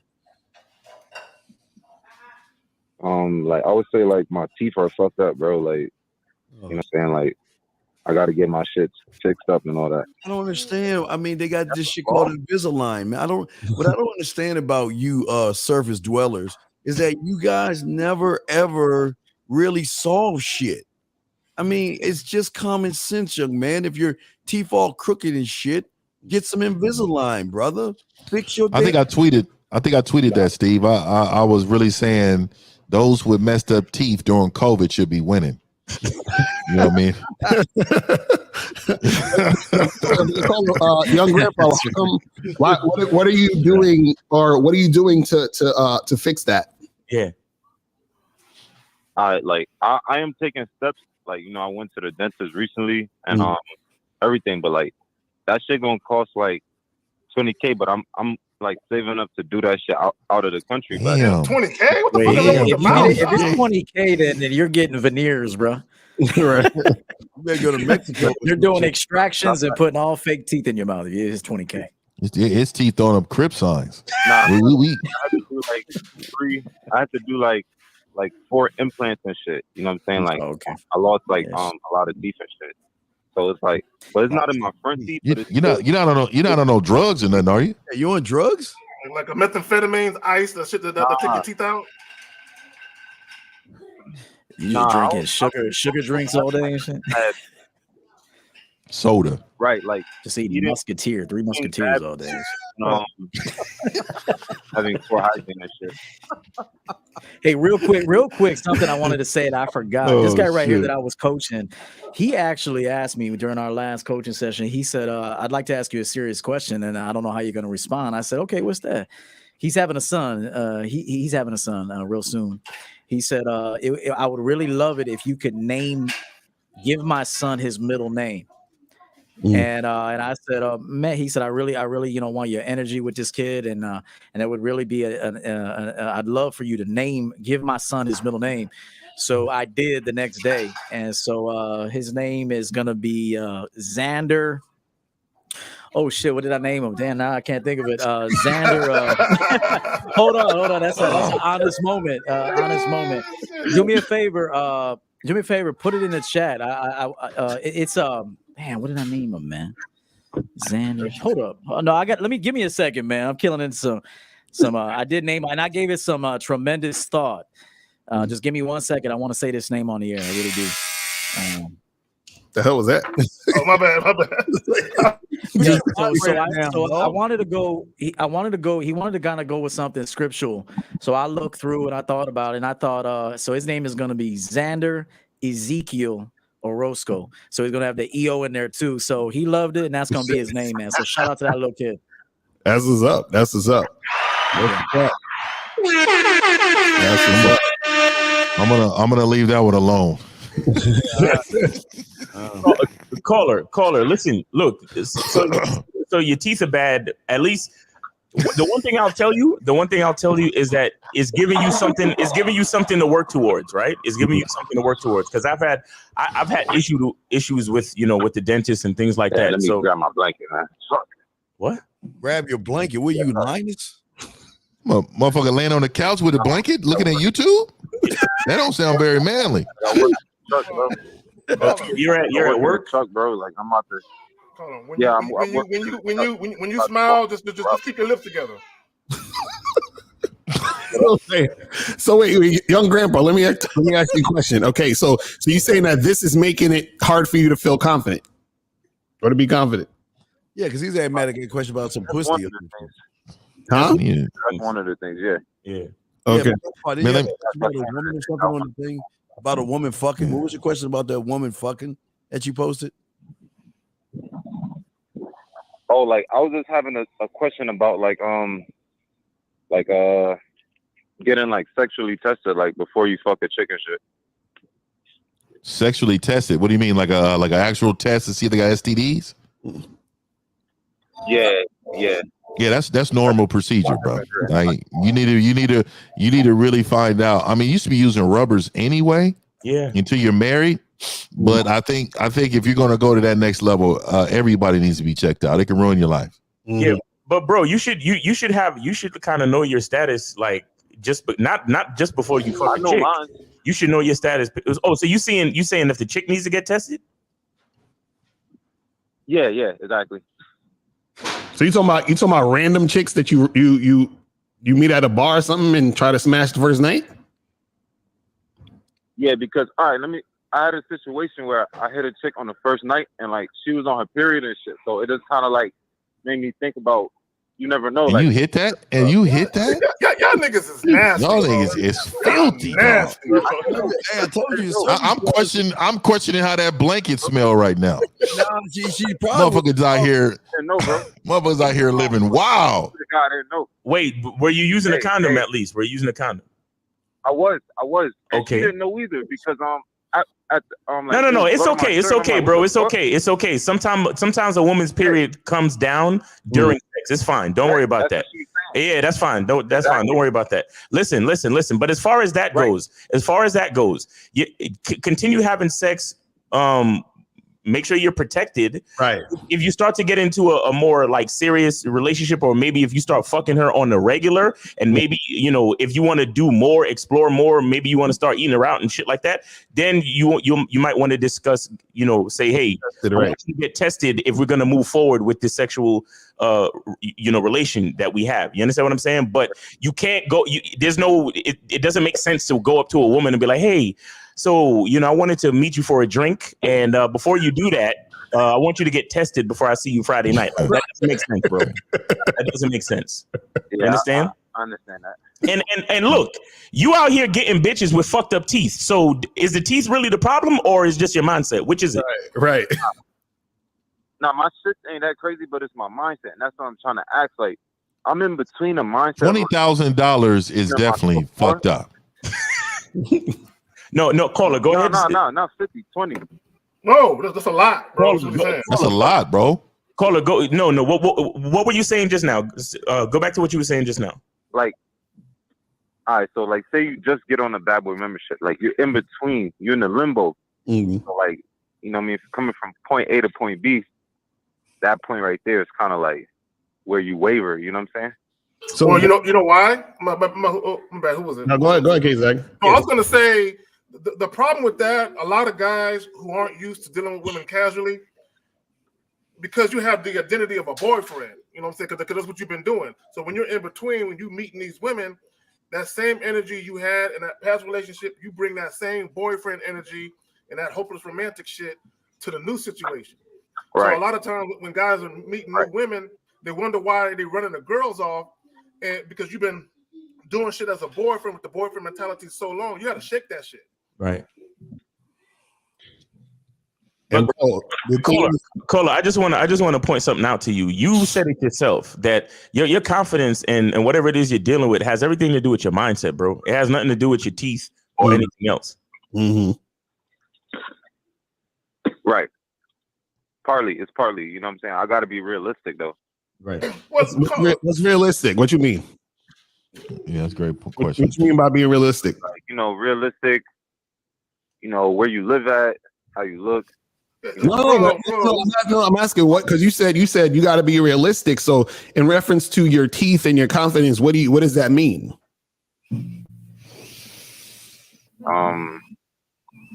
Like I can't have a false confidence, you know what I'm saying? Like I can't just be. What does a false confidence mean? What does that mean? Like thinking you greater than you are, you know. Bro. That's the problem right there. That's the problem. That's that low self-esteem shit right there. That's the problem right there. Let me ask you a question. My bad. No, go ahead. No, let me ask you a question. This dude said the tooth is inside you. Let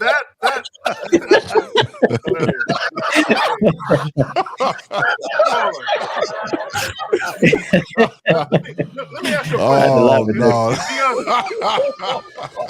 The chick you had sex with. Oh man! The chick you had sex with, is this the type of woman that you could be seen in public with?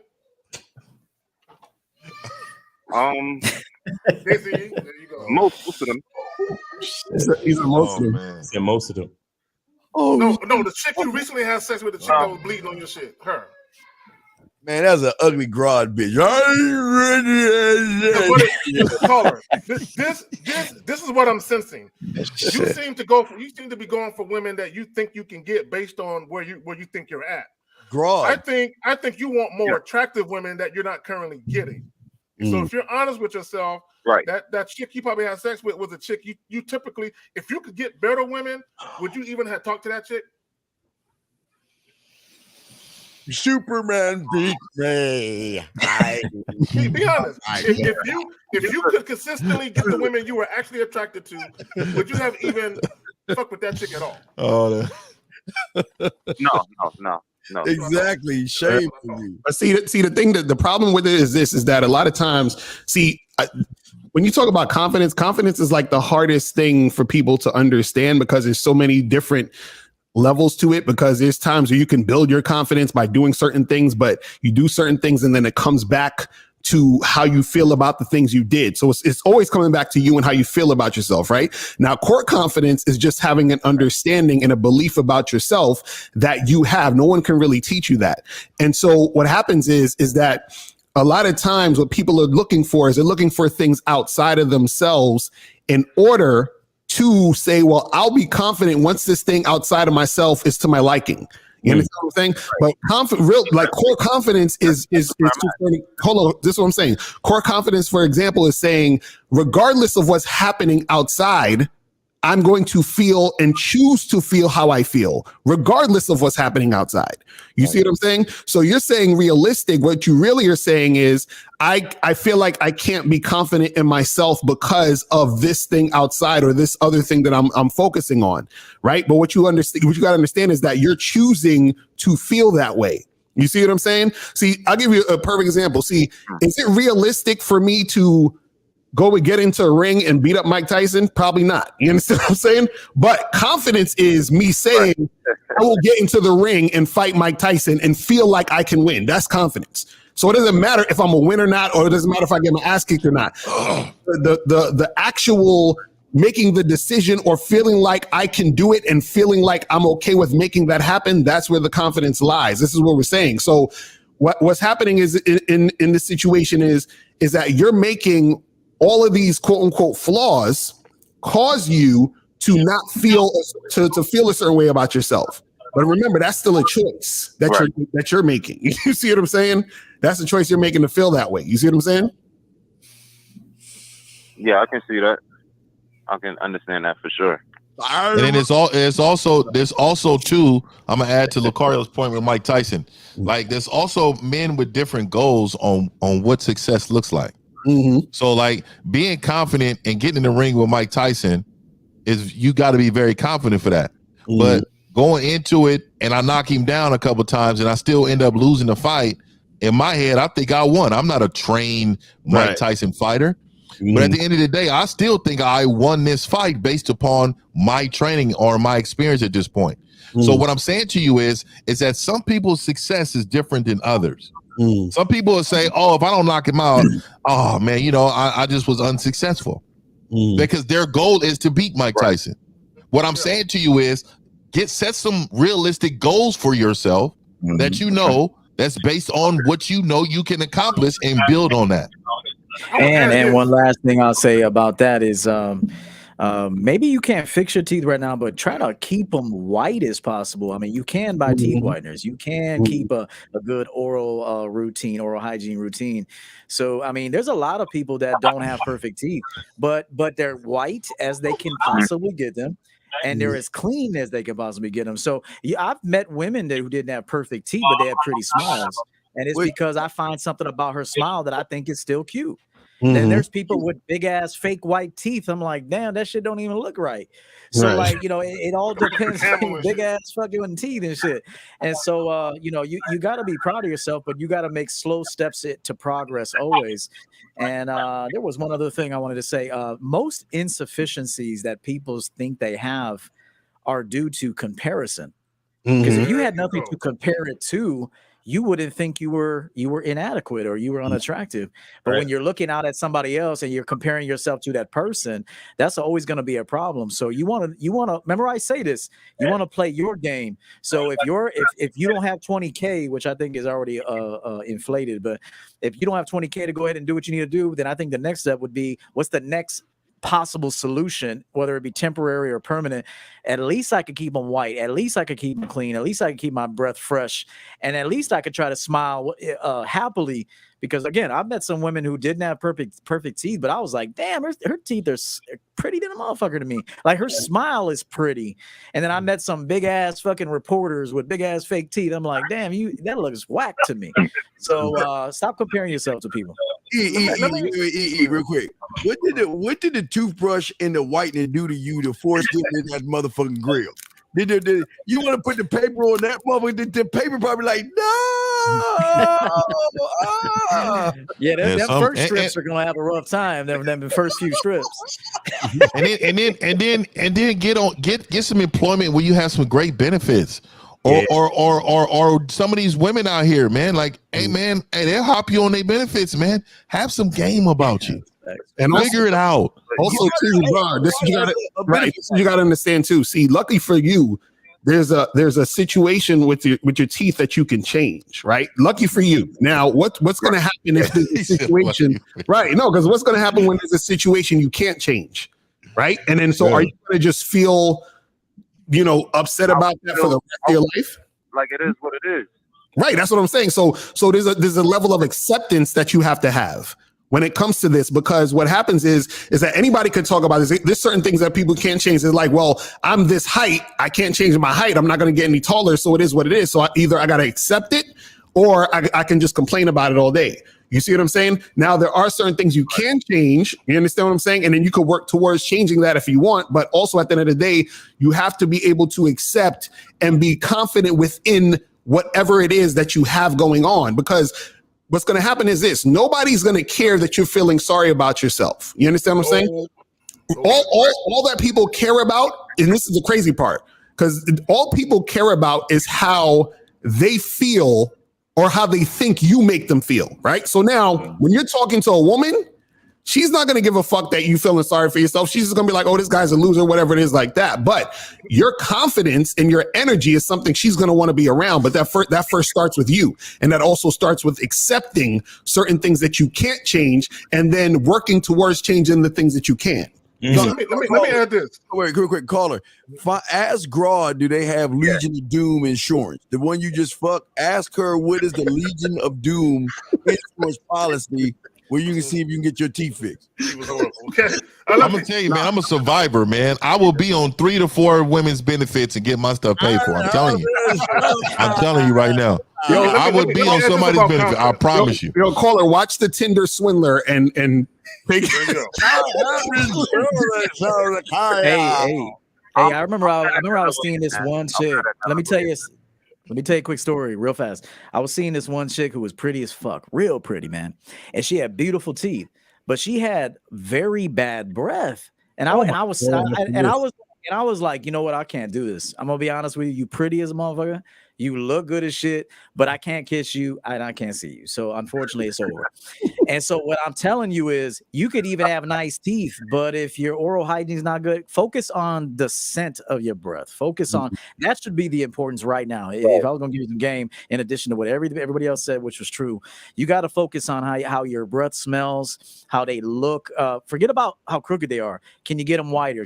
Can you clean them a little better? This is what matters, because at the end, you got to kiss someone, you got to talk to them close. They're not really focusing too much on how crooked your teeth are. Like Lucario said, it's how you make them feel. But if you got pretty teeth, but you're shit humming, it don't really matter at the end. Let me add this about confidence real quick. And it goes back to the analogy of the whole Mike Tyson thing. And I believe, 50, you said that some guys, they're going to feel like, in order for them to be successful, they got to actually beat them, right?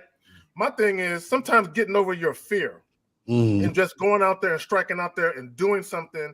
Okay, that in and of itself is success, because you did something that you had anxiety about. And I think with women, I think you're worried about. And see, and this is the thing. This is how guys fool themselves, because y'all keep trying to separate women based on how they look. Well, hold on, caller, real quick. In general, to be honest. Okay, hold on, caller. Because you called in and you were talking about, how can you be confident if you're flawed, or if you have flaws? Then you went on to tell us, how you had sex with this wombat that was on our period.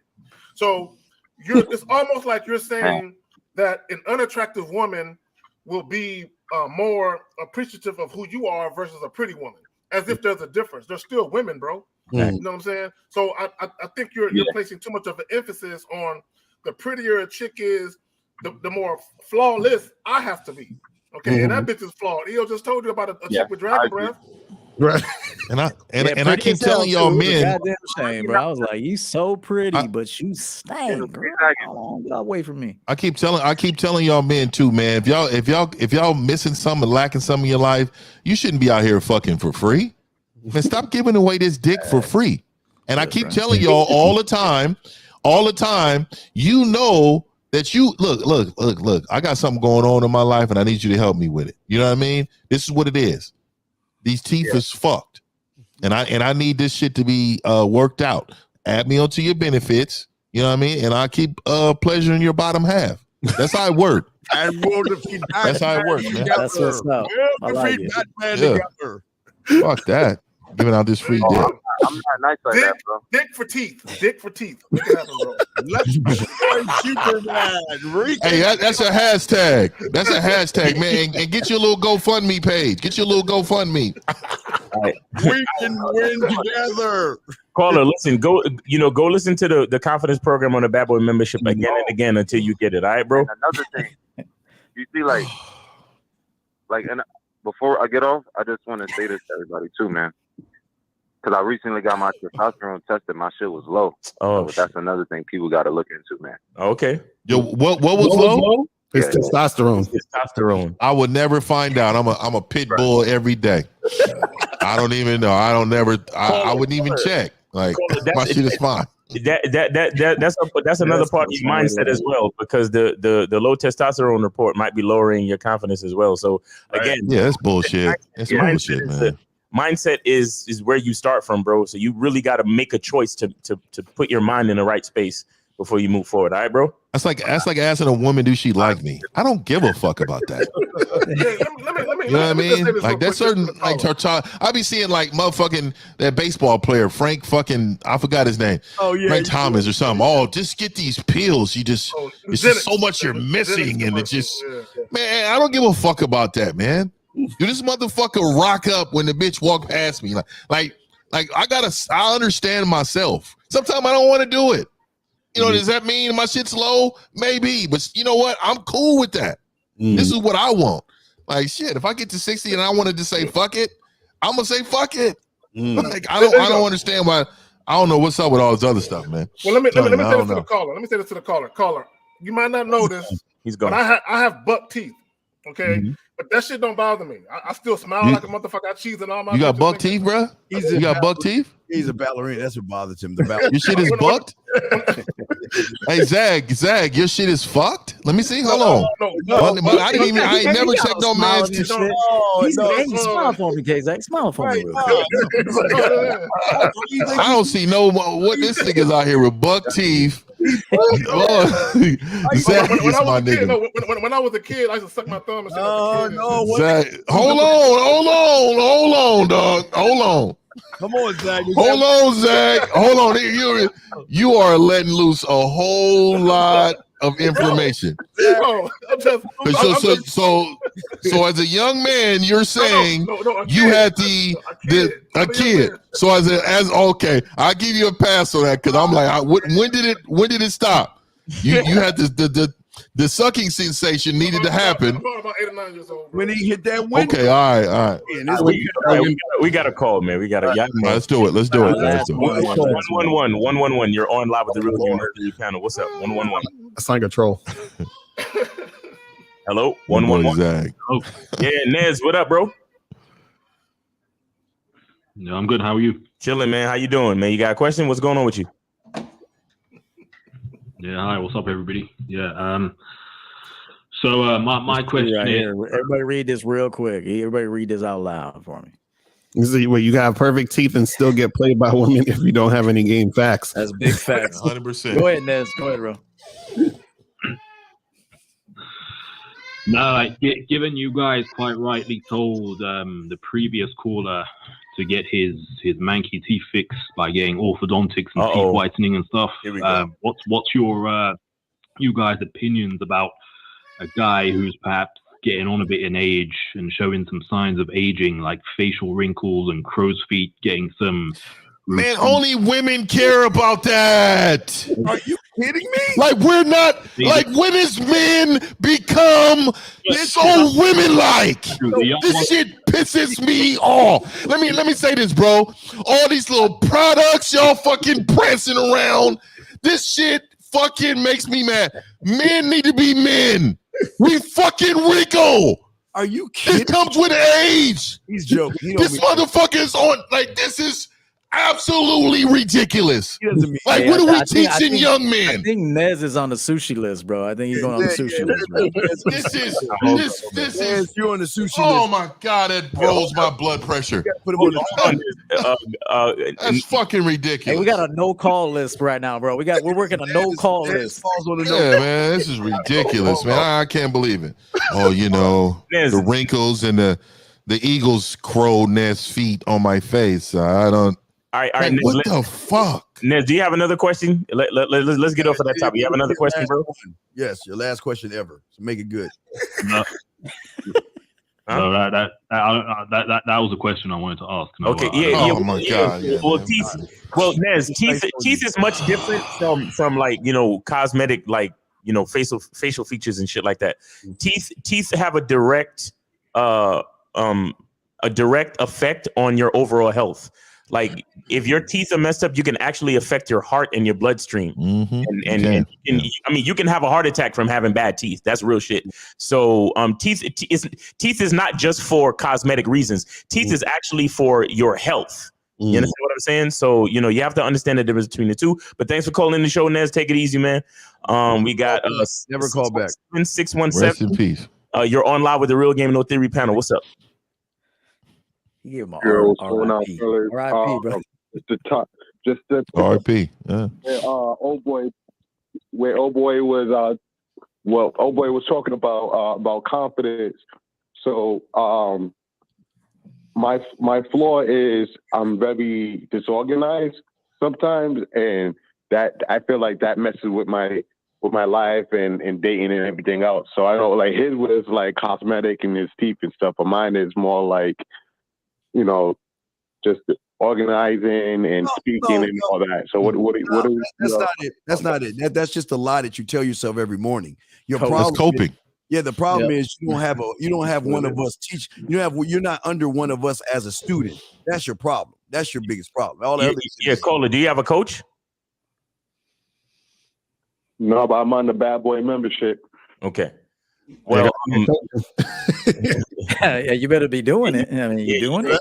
Yeah, bro. You need a coach, because if you're not organized, then that means, you know, there's something in your mindset that's lacking discipline. You know, you know that you have an issue, but are you working towards fixing it? You understand what I'm saying? You don't have a coach. You don't sound as if you're actually making moves to. Because look, if you're disorganized and you know that it's affecting your life in a negative way, and you're not doing anything to fix it, then that's the deeper issue is like shit like self-love. And because if you know it's fucking up your life, but you're not fixing it, then obviously there's something lacking where you don't care about your life in general. I think it's just a lot of prioritizing because it's a coach. I cut back. I cut back in the last week or so. I cut back on like social media and stuff like that, things that distract me, so that I can get more, so I can try to stay more focused. I also got like these neural pills that's supposed to help me focus. Lying to yourself. Caller. You're trying to fix an internal problem with a bunch of external elements. Thank you. You're losing the game, bro. You're losing the game, and you're spending money on pills. Why don't you spend money on a coach? Spend money on somebody that could get you right. There you go. All right, and we got a bunch of calls coming in, so I'm gonna let you go, but get yourself a coach, bro. Get yourself a coach, all right, peace, bro. It's like y'all be loving them to call in at the last minute. Go ahead, though. But we're gonna go through them quick. 914, what's your question? 914, what's up? Yeah, fellas, what up? Makari, what up, man? Steve the Dean, what up, man? All right, question, bro. What's your question, bro? Yeah. My question is, right, Steve, matter of fact, I was watching one of your shows, right? And you was mentioning how, for instance, like in a dating world, stuff like that, if a woman was to say to you about if I got to get to know you, stuff like that, it's something like that, like you should still go on. But my thing is that when you're in a dating app, right, when a woman say that to you, how do you know if the woman really is trying to get to know you or she's just wasting your time? Well, if she's going, again, that's why I always tell you, if she's going towards your four, it's one thing if she says, okay, I want to get to know you, and then if she's playing games, she's going to tell you the truth. If she wants to get to know you and shows you a little interest little by little, then you go towards that. But you don't just take her what she's saying for face value. She's got to back and reinforce what she's saying, big dog.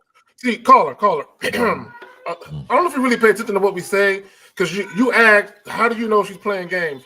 Why don't you just tell her what you want? Mm-hmm. Right. And that way you can get past all that guesswork and wondering. Caller, listen. When you're on a dating app, you tell a woman what you want. If she's not in compliance with what you want, you unmatch and move to the next chick. Thank you. and normally when they ask that, you let them know, no, I need to get to know you. Right. Like, I don't give a damn if they get to know me, man. Yo, all right, 320, you're on live with the Real Game No 3 panel. What's up? What's your question? Yo, what up, guys? So here's the thing. There was this chick last night that I had over to my place, and she was sucking my dick and getting me off and everything. But then she said, I just don't know about sex. It's been a while and blah, blah, blah. You grab her purse and hand it to her and kick her the fuck out. Like, all right. Wow. Sometimes I'm cool with the head monster. You just my head monster then. I'll have you come over another day. Hey, so let's repeat this tomorrow. Just the head. Come on over. All right. What's your actual question? What's the problem? All right, that's it. I just thought it was really interesting. That's the first time I've ever seen that happen. Oh, okay. All right, cool, man. Really? It won't be the last. All right, take it easy. All right, and then last call. Hey, you guys don't get. Yeah, you got to get blowjobs when your girls are on the rag, right? I mean, you get blowjobs still, right? Yeah, normally. So same thing. I mean, if a girl sucks your dick, then she don't want to fuck right now. There's something. Maybe she got a little something going on down there, and you just let her go home. All right, 757. You're on live with the Real Game No 3 panel. What's going on with you? She ain't gonna tell you she fucked up, bro. She ain't. Yeah. Go ahead, caller. Yeah, appreciate you guys having me on and everything you guys talk about. All right, just quick question. What's you guys' thoughts on dipping overseas to find different tricks or whatever? Okay. What is what's your reason for it though? Like that. Let me ask you that before we answer that question. Mm-hmm. What is the reason for you going overseas to find women? Just like higher quality beauty without them hoes really knowing what they working with. They kind of. So two things. All right, caller, stop. Two things you need to understand. I want to say two things to you. Number one, so you're telling me you're going to spend like over $1,000 just for what? 3 minutes of fucking? Number one. That's number one. Mm-hmm. And number two, what do y'all guys think that these women that are foreign don't know losers? What makes you think that because you're an American, that she's not going to smell bitch on you and not run game on you? What makes you think that who you're talking to might be a Russian syndicate or some kind of something that's doing all the typing and have these whores come off the street, clean them up, take the photo, and they doing all the talking so they can bring your ass to get your kidney? You guys, y'all have got to be listen, if you can't get pussy in the Americas, you can't get pussy anywhere, sir. Facts. And caller, and they know you're a mark. There's high quality beauty. There's high quality beauty in America as well. There's high quality beauty all over this world. And also in the whatever state you live in. But go ahead, Eo. No, I was gonna say they know you're a mark. Don't think they don't know you're a mark. Just like strippers know you're a mark. Strippers know you're a mark. Okay, when you go in this, that's why I never liked strip clubs, man. I had boys that would live in those motherfuckers, boy. Mm-hmm. And I'm like, nah, I'm good, man. I'm gonna go get some real bitches, and you can stay over there and spend all your money. And so, and I would tell them that, hey, go ahead and spend your money. I'll go out alone, bro. You're gonna cramp my style anyway with your thirsty ass energy. There was this one time, I'll never forget this one time, man. I was my boy. This dude was a good looking dude, tall. the Chad, bro. This dude was a Chad, according to whatever the fuck y'all call Chads. He was like 6'2", muscular, worked for Loyola University, good ass job. This motherfucker got turned down one time at a bar. This dude walked up to me, beelined up to me, and said, "Man, let's get out of here. Let's go to the strip club." I was like, "Get the fuck out of here, man!" And so I'm just telling you right now that they see you as a punk ass bitch, Mark, just like the strippers do. Right. All right, Caller, you good? But what if you're not a punk ass bitch ass? Listen, wait, sir. You just called us with some question implies it. But yeah, that's right, bro. That's what you don't understand. The minute that you're going, think about it this way: when you go over to another country and you're an American, right? They already have a perception of why you're there because all of the other guys who are Americans and all the other stuff are coming over there to trick. So you were just another trick. So because she sees you as a trick, she's going to see you as a lame. You understand that? Yeah, I got you. You talking about like mostly like sex workers though. I'm talking about like, you know. No, I'm talking about regular women. Regular women. It doesn't matter. These regular women know what you are, bro. They know you can't. You're unsuccessful in America, so you flew overseas. They know that. You actually think these poor women have never met a version of you in their language before? Do you think these poor women have never met a version of you in their language before? Have had some level of success. Listen, if that's the case, why are you calling us? You lying. Wait, hold on. Wait, caller, what'd you say? Say that again real quick. Financially, I got a cue, Lucario. To look for something different. Wait, say it again. I missed it. Go ahead one more time. I'm asking my question from the basis of a guy who's had some level of success in dating and also financially, not a mark. So if you had, hold on. So if you had level of success in dating, why are you going over there to make it happen? Why don't you just have your level of success continue where you're at? No, that's not what the question was. The question: what are you guys' thoughts on traveling? I'm just saying, United States have the most diverse country in the whole entire planet, and because of that, the different levels of beauty from women are just all types. There's nobody else in the world to have these type of women, and I want to let you guys know that because of the nationalities that mix, and they're walking around just. I mean, sometimes the nationalities mixing is wrong, but why do you want to leave? Why not go to the source? Go to the source. A man with game, this is really important. A man with game does everything out of convenience for himself. See, like me, I don't go out in public unless I have to. I get all my shit delivered convenient. I'll pay a convenience charge as long as I can keep my time where I want it. Okay. And so I can't even imagine that I'm gonna book a fucking flight to Brazil to go get on some bitches, bro. I would be ashamed of myself. And so a man with game is always, it's about time management. It's about time management. And so what's that? I wouldn't even be able to get a hard on, bro. If I went to Brazil to fuck a bitch, I wouldn't be able to get a hard on, man. All right. Dada Saints, shout out $35 super chat. He said, been a busy day, but still made time to stop through and show you men some love and appreciation. All right, thank you. Dada Saints. Caller, listen, man. Look, if you have a real reason to go to another country, if you starting a business, or if you just move to another country, then keep it 100 and run the same game that you always ran. But if you just go into these other countries just for bitches, bro, then I don't know. I feel like, your game is weak. You understand what I'm saying? I don't know why he hates this. Why do you hate yourself so much? I don't know at all. I just think that the women are a plus. I think there's some. Wait. Well, how do you know they're a plus? Wait, how do you know they're a plus? What? Because the commercial ads got a few bitches smiling. Are you? So caller, that's what I'm saying. Caller, that's what I'm saying. If you're really looking for a change of scenery and you actually move into one of these countries to move, then do you. Sir, it sounds like a cope. It sounds like he's coping. It is a cope. Man, you're seeking quality and beauty out of women, because there are beautiful and quality women wherever you're at. Right. So all around. All over the world. They're all over the fucking world. But if you try to move, then move. Hey, I had a colleague, man. I'll say this in 2 minutes. I had a colleague that married a chick from Poland. Check this shit out. He was dating her overseas. He was dating her overseas for a long, like 2 years. He was seeing this bitch overseas. He would travel to go see her. She ran game on him. He got her a green card, her entry into the United States. She left him after 1 month. This motherfucker was devastated.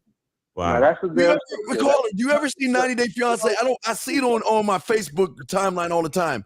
All these women are dogging guys like you out left and Dog right. walking. Yes. Dog walking. Or are we talking 4th and 5th world country bitches are dogging guys like you out? That's because they don't assume that 3rd world countries got game too. Right. Them women got game. Right. Them women know what they doing. They got survival game, bro. They're trying to survive. So they're running game on these fools, bro. Hold on. I heard you say just now. I heard you say just now that women in America are morally bankrupt. That's some strong game right there. Survival game. Women in America is morally bankrupt? Yeah, he said that women in America are morally bankrupt, and I'm want to let you know that there are morally bankrupt women all over the world. And it doesn't matter, bro. It really doesn't matter. But we also create the standards for our women, though. We also create their moral compass. We are the men who do that. And if you're saying that the world is like that, that's because you haven't created any.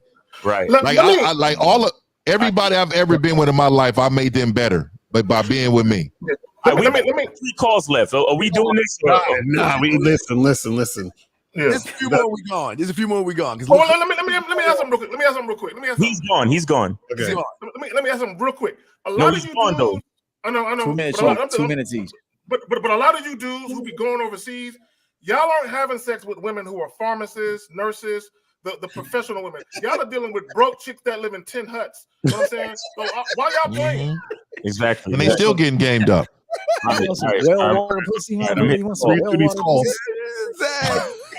Let me call. All right, 208.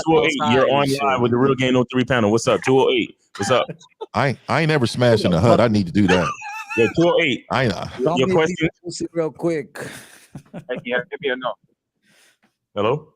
Can you guys hear me? Yeah, we hear you. Go ahead. Your question. All right, so this is the thing, man. I'm 21, and I have about 10 bodies. I became very conscious of myself around 17. He said I have 10 bodies. 10 bodies. Ooh, you're a Mac.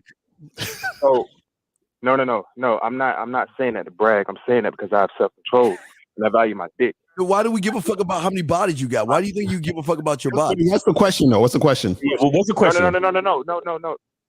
Respectfully, I'm gonna let you guys talk, but I'm just trying to get this off right quick. No, get your question off. I value myself. Why do you think a lot of men don't value themselves? Wait. Oh, here we go. And let me ask you a question. That's why you only have 10 bodies. Why you care about other men?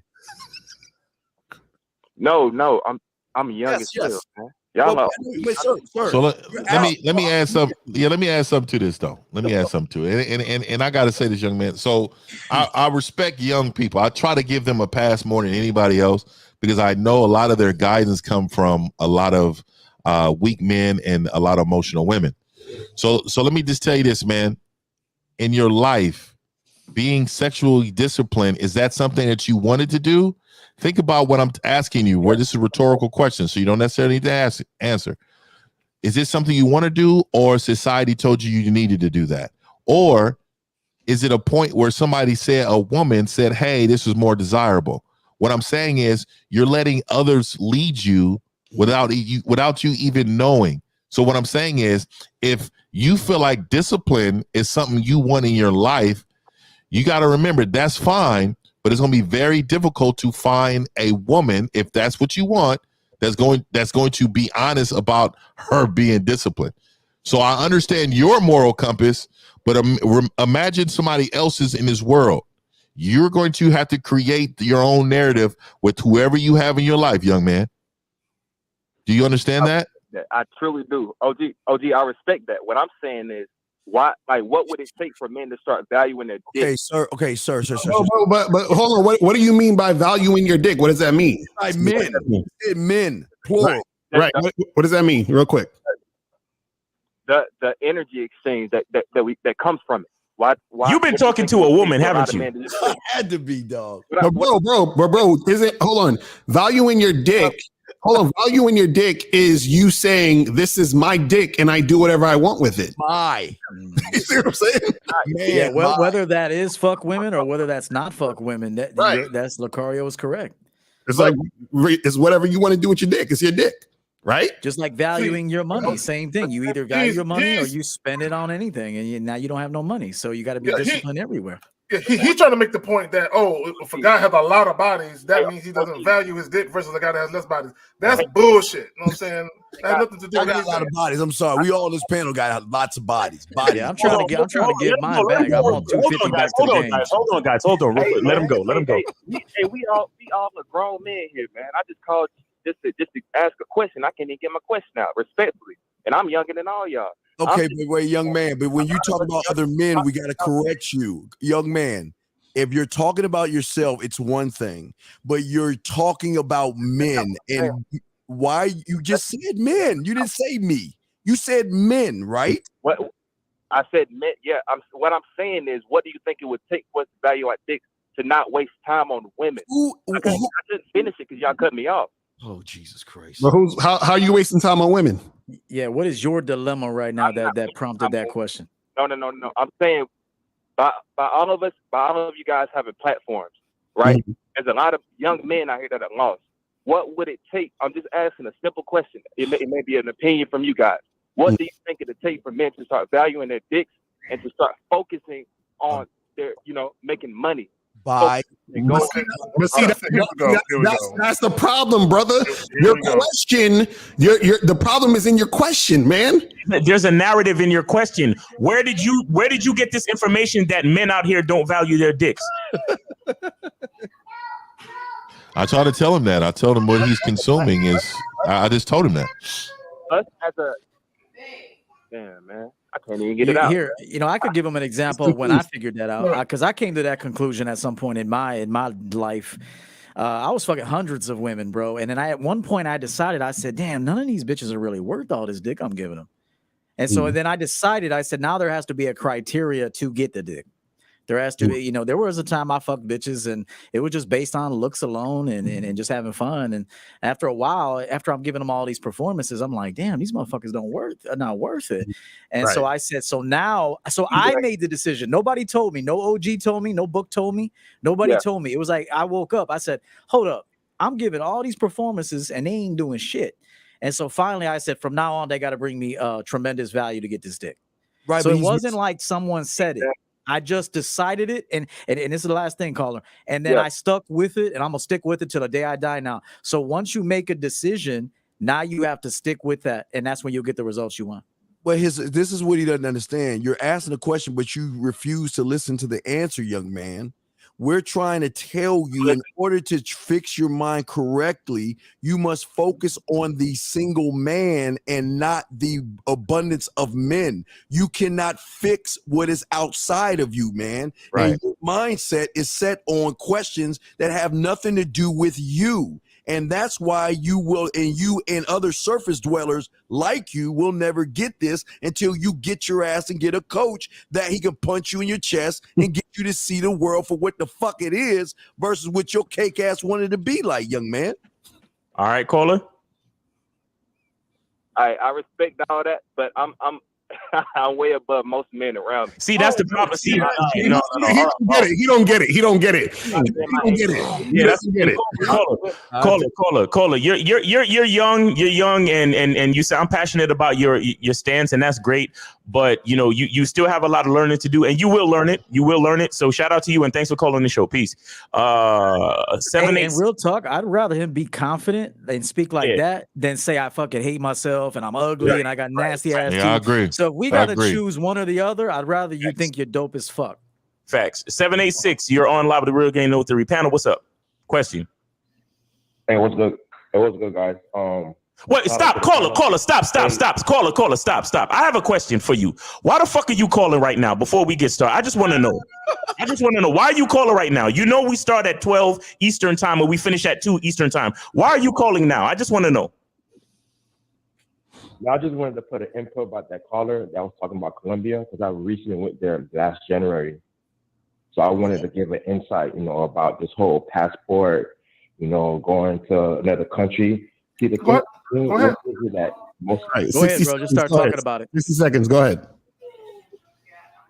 So yeah, I went there from January with my cousins. So basically, like in that country, like most of the girls, they can't find jobs. So most of those women, they have to sell their bodies. So when you go there, most of the females are there are prostitutes.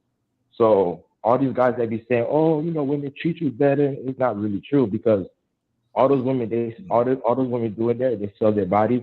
And the reason why most dudes like to go there because it's just cheaper to trick. That's the only reason why dudes want. Man, I just don't know. I just don't know where y'all men go. Let me just say, I've traveled outside the country myself. I'm gonna tell you right now, there's a lot of women everywhere that are not prostitutes, and you find that because you go to areas that are respectable, and these women are not talking about money. So what I'm trying to tell y'all men is, I don't want y'all to believe and have fear that all the women are prostitutes either. I cannot allow that to be in you guys' heads.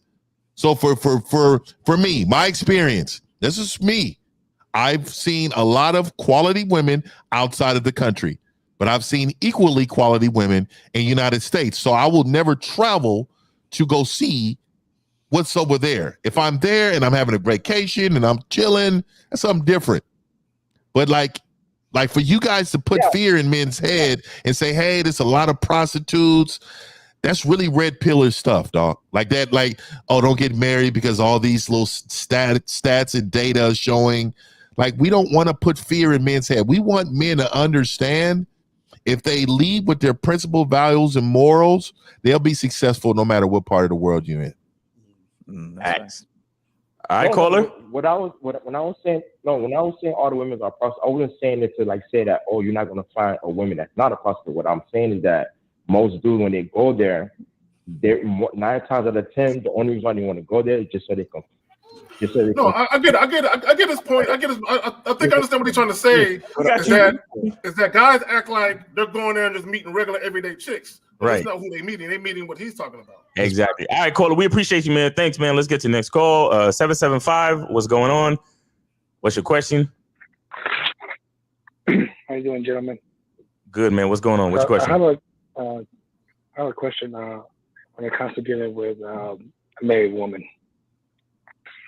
So at the moment, I am dating a woman who is going through the process of divorce, and just recently, today, even though we only been dating for 2 weeks, she brought up the question of maybe in the future seeing marriage, which is kind of in 2 weeks. No. You're still going through a divorce. Yo, wait. Caller.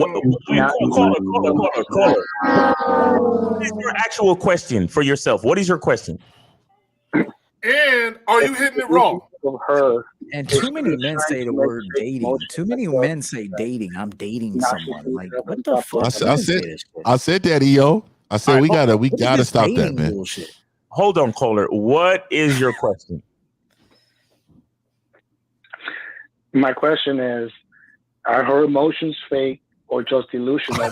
Telling me that now she's serious. These men are struggling. These men are struggling.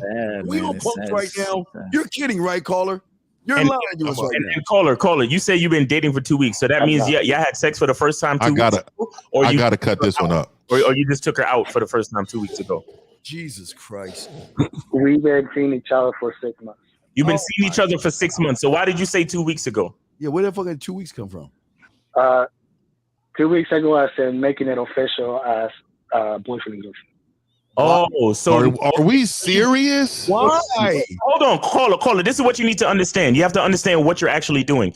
You have been dating. You've been seeing each other / dating for 6 months. You made her your girlfriend 2 weeks ago. So you got to say what you mean, caller. Everything is in the details. The details make a difference. Okay. She's running game. All right, go ahead, 50. He's about to beat Dennis Rodman because you are a rebound. And the reason why I'm saying this is because when women, let me just tell you the understanding just from the psychological part of it, right?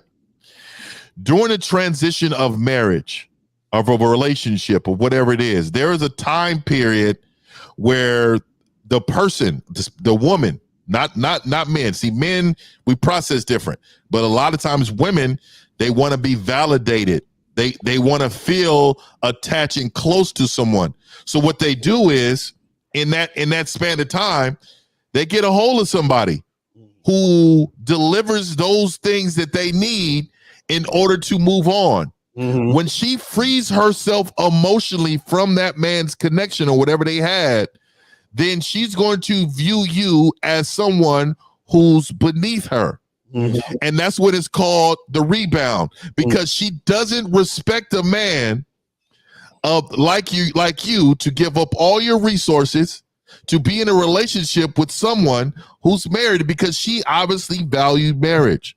How much respect? So this is what I'm saying to you, all you men out here that's getting with these women during this transitional period, you need to understand, like, it's okay to mush them, to smash them. Right. But when you are involving your resources in these things, man, it's a very, very fine line, brother. Very fine line. This is why I blame men. That's why we blame men for everything, because it's all their fucking fault, bro. This dude fell in love with a married bitch. Marriage and two Caller, let me ask you a question. Are you still there, caller? He's still there. Two things. Are you hitting it raw? Yeah. She can't have no more kids, bro. Caller, are you hitting it raw? I'm still in the call. Caller, are you having sex with her without condoms? Yes, I'm getting it raw. Okay. She can't have no kids, right? She can't even give you no children. I'm gonna ask you another question. She got a hysterectomy in it. Be honest. She had a hysterectomy. Caller, are you skeeting in her? How old is she? How old is she? Caller, hold on real quick. Are you skeeting in her? She is 35. She's 35. Can she have kids? She's 35. Can she have kids? Can she have kids? I can still have kids. No, can she have kids? Yes, I bet. Yes. She can. She can. Oh, I told you. Caller, listen. Major simp. Caller, are you skeeting in her? He said yes. Yeah, he said yes. I didn't know. Yes. Definitely simp. Like this meets the criteria. Super Bowl simp, bro. You a Super Bowl simp, bro. You're trying to have a baby with her. Is that what we're saying? No, I don't want kids of my own. Then why are you skeeting her? Why are you having unprotected sex with a woman you just met 2 weeks ago? Who can have kids? And let me tell you, she's smashing her husband still, who's out there in the streets raw dogging it himself, and he's transferring whatever he brings home to you. Mm-hmm. God damn. They're separated. He doesn't come home at all anymore. I'm at the house. You think so? Is that what she told you? You guys believe everything women tell you. You know what? I had to tell a client recently. He was telling me he was talking bad about the girl he's seeing. About, I guess the woman was telling him, like, my ex is a piece of shit, and then he told me, I guess her ex is a piece of shit. I said, never say that again, bro. Right. Never call another man a piece of shit because she told you so. Never, just don't say nothing about that shit, bro. Never listen to what a woman tells you about an ex. Never do it. He's a bitch. He's a bitch. Yeah, go ahead, caller. So this is for Unique 79. He said, "Who's paying for Valentine's tomorrow?"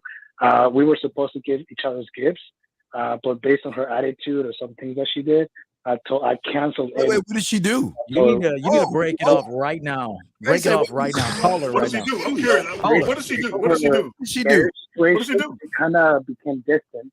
So I was like, if you're not going to be connected to me or give me some attention. Did this word use a vaginal word, connected? This guy called in last week. You the guy that called in last week and said the woman is not showing you any affection and she's a married woman going through a divorce, yes? Oh, my God. That is me. Yes. Okay, that's you. So last week you said y'all was together for 4 months. What happened? That was some time, man. Shit. Well, you get lost in time with this bitch. Say that again. How much? It goes from 4 to 6. No. You just told us 2 weeks today. Last week you said y'all was together for 4 months. So which one is it? He don't know. Mm-hmm. Oh my God. 45 months. So then why you told us 2 weeks just now? Because he's lying. 2 weeks after. Can you imagine sense. I want to ask the fella something. He Man. made Can it you official. imagine if He made a it married official. motherfucker was begging you for attention? Like, I wish and no woman could beg me for attention, but a married woman gonna tell me about attention? Bitch, you better take your ass over to the courthouse and get a motherfucking divorce. No, he's begging her for attention. Oh, you begging her for attention? He's begging her for attention. Yeah, so Yeah, you're on the list, bro. You're real on the real no-call game, list. no theory. You're on the list. You're on the list. You're on the list. Real game, no theory, man. Like, and see, and this is what I'm saying. It's like there's no difference between him and these men who travel to the countries. There's no difference. Yeah. There's no difference. People calls in the queue, man. You gotta wait till next week. Yeah, don't call back, man. Don't call back. You on the list. Don't ever call Yo, back. caller, it's dangerous. The situation you're in is dangerous, bro. You're dealing with a married woman, but I don't understand why did you call back? And why did you lie? And why are you calling us?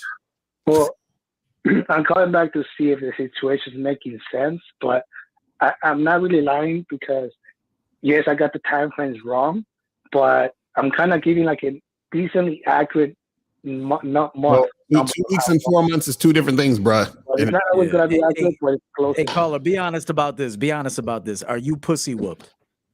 Just say yes. I don't Just know. be honest. Okay, are you whooped on the pussy? She gave you some pussy and now you got to have it. Are you whooped on the pussy? Whipped. Pussy whipped. Perhaps it kind of sounds like it based on my actions. That's right. Hey, listen, never buy a married woman a Valentine's Day present, bro. You don't buy her shit. I don't say. I think she has to be your wife to even get a damn Valentine's gift. What are we doing out here? What is this bitch doing for you in a regular relationship? This bitch ain't really committed to you. Why y'all going out in public? Why are you even making public appearances with her? He needs coaches, seriously. Real game, no theory, my brother. Good night. Appreciate Right, bro. Take it easy, man. No call list, bro. No call Got list. 2 more. Y'all want them or no? 2 more. Let's get 2 No. They might be important. Bro, it is 12:30. I mean, it's 11:30 out here. 678. Question. 678. Quick. Go ahead. Hey, y'all can hear me? Yes, sir. Question. What's the question? Hey, y'all be killing me. I'm getting to it. Don't worry about that. Y'all be killing me. Y'all be trying to be with me. Yeah, fuck out of here. So 530, and they keep coming. The fucking calls keep. I don't understand this shit. Trolling. Fuck that. They trolling right now. They trying to keep us. 530. What's your question? Can you hear me? What's your question? Yes, we can hear you. What's your question, bro?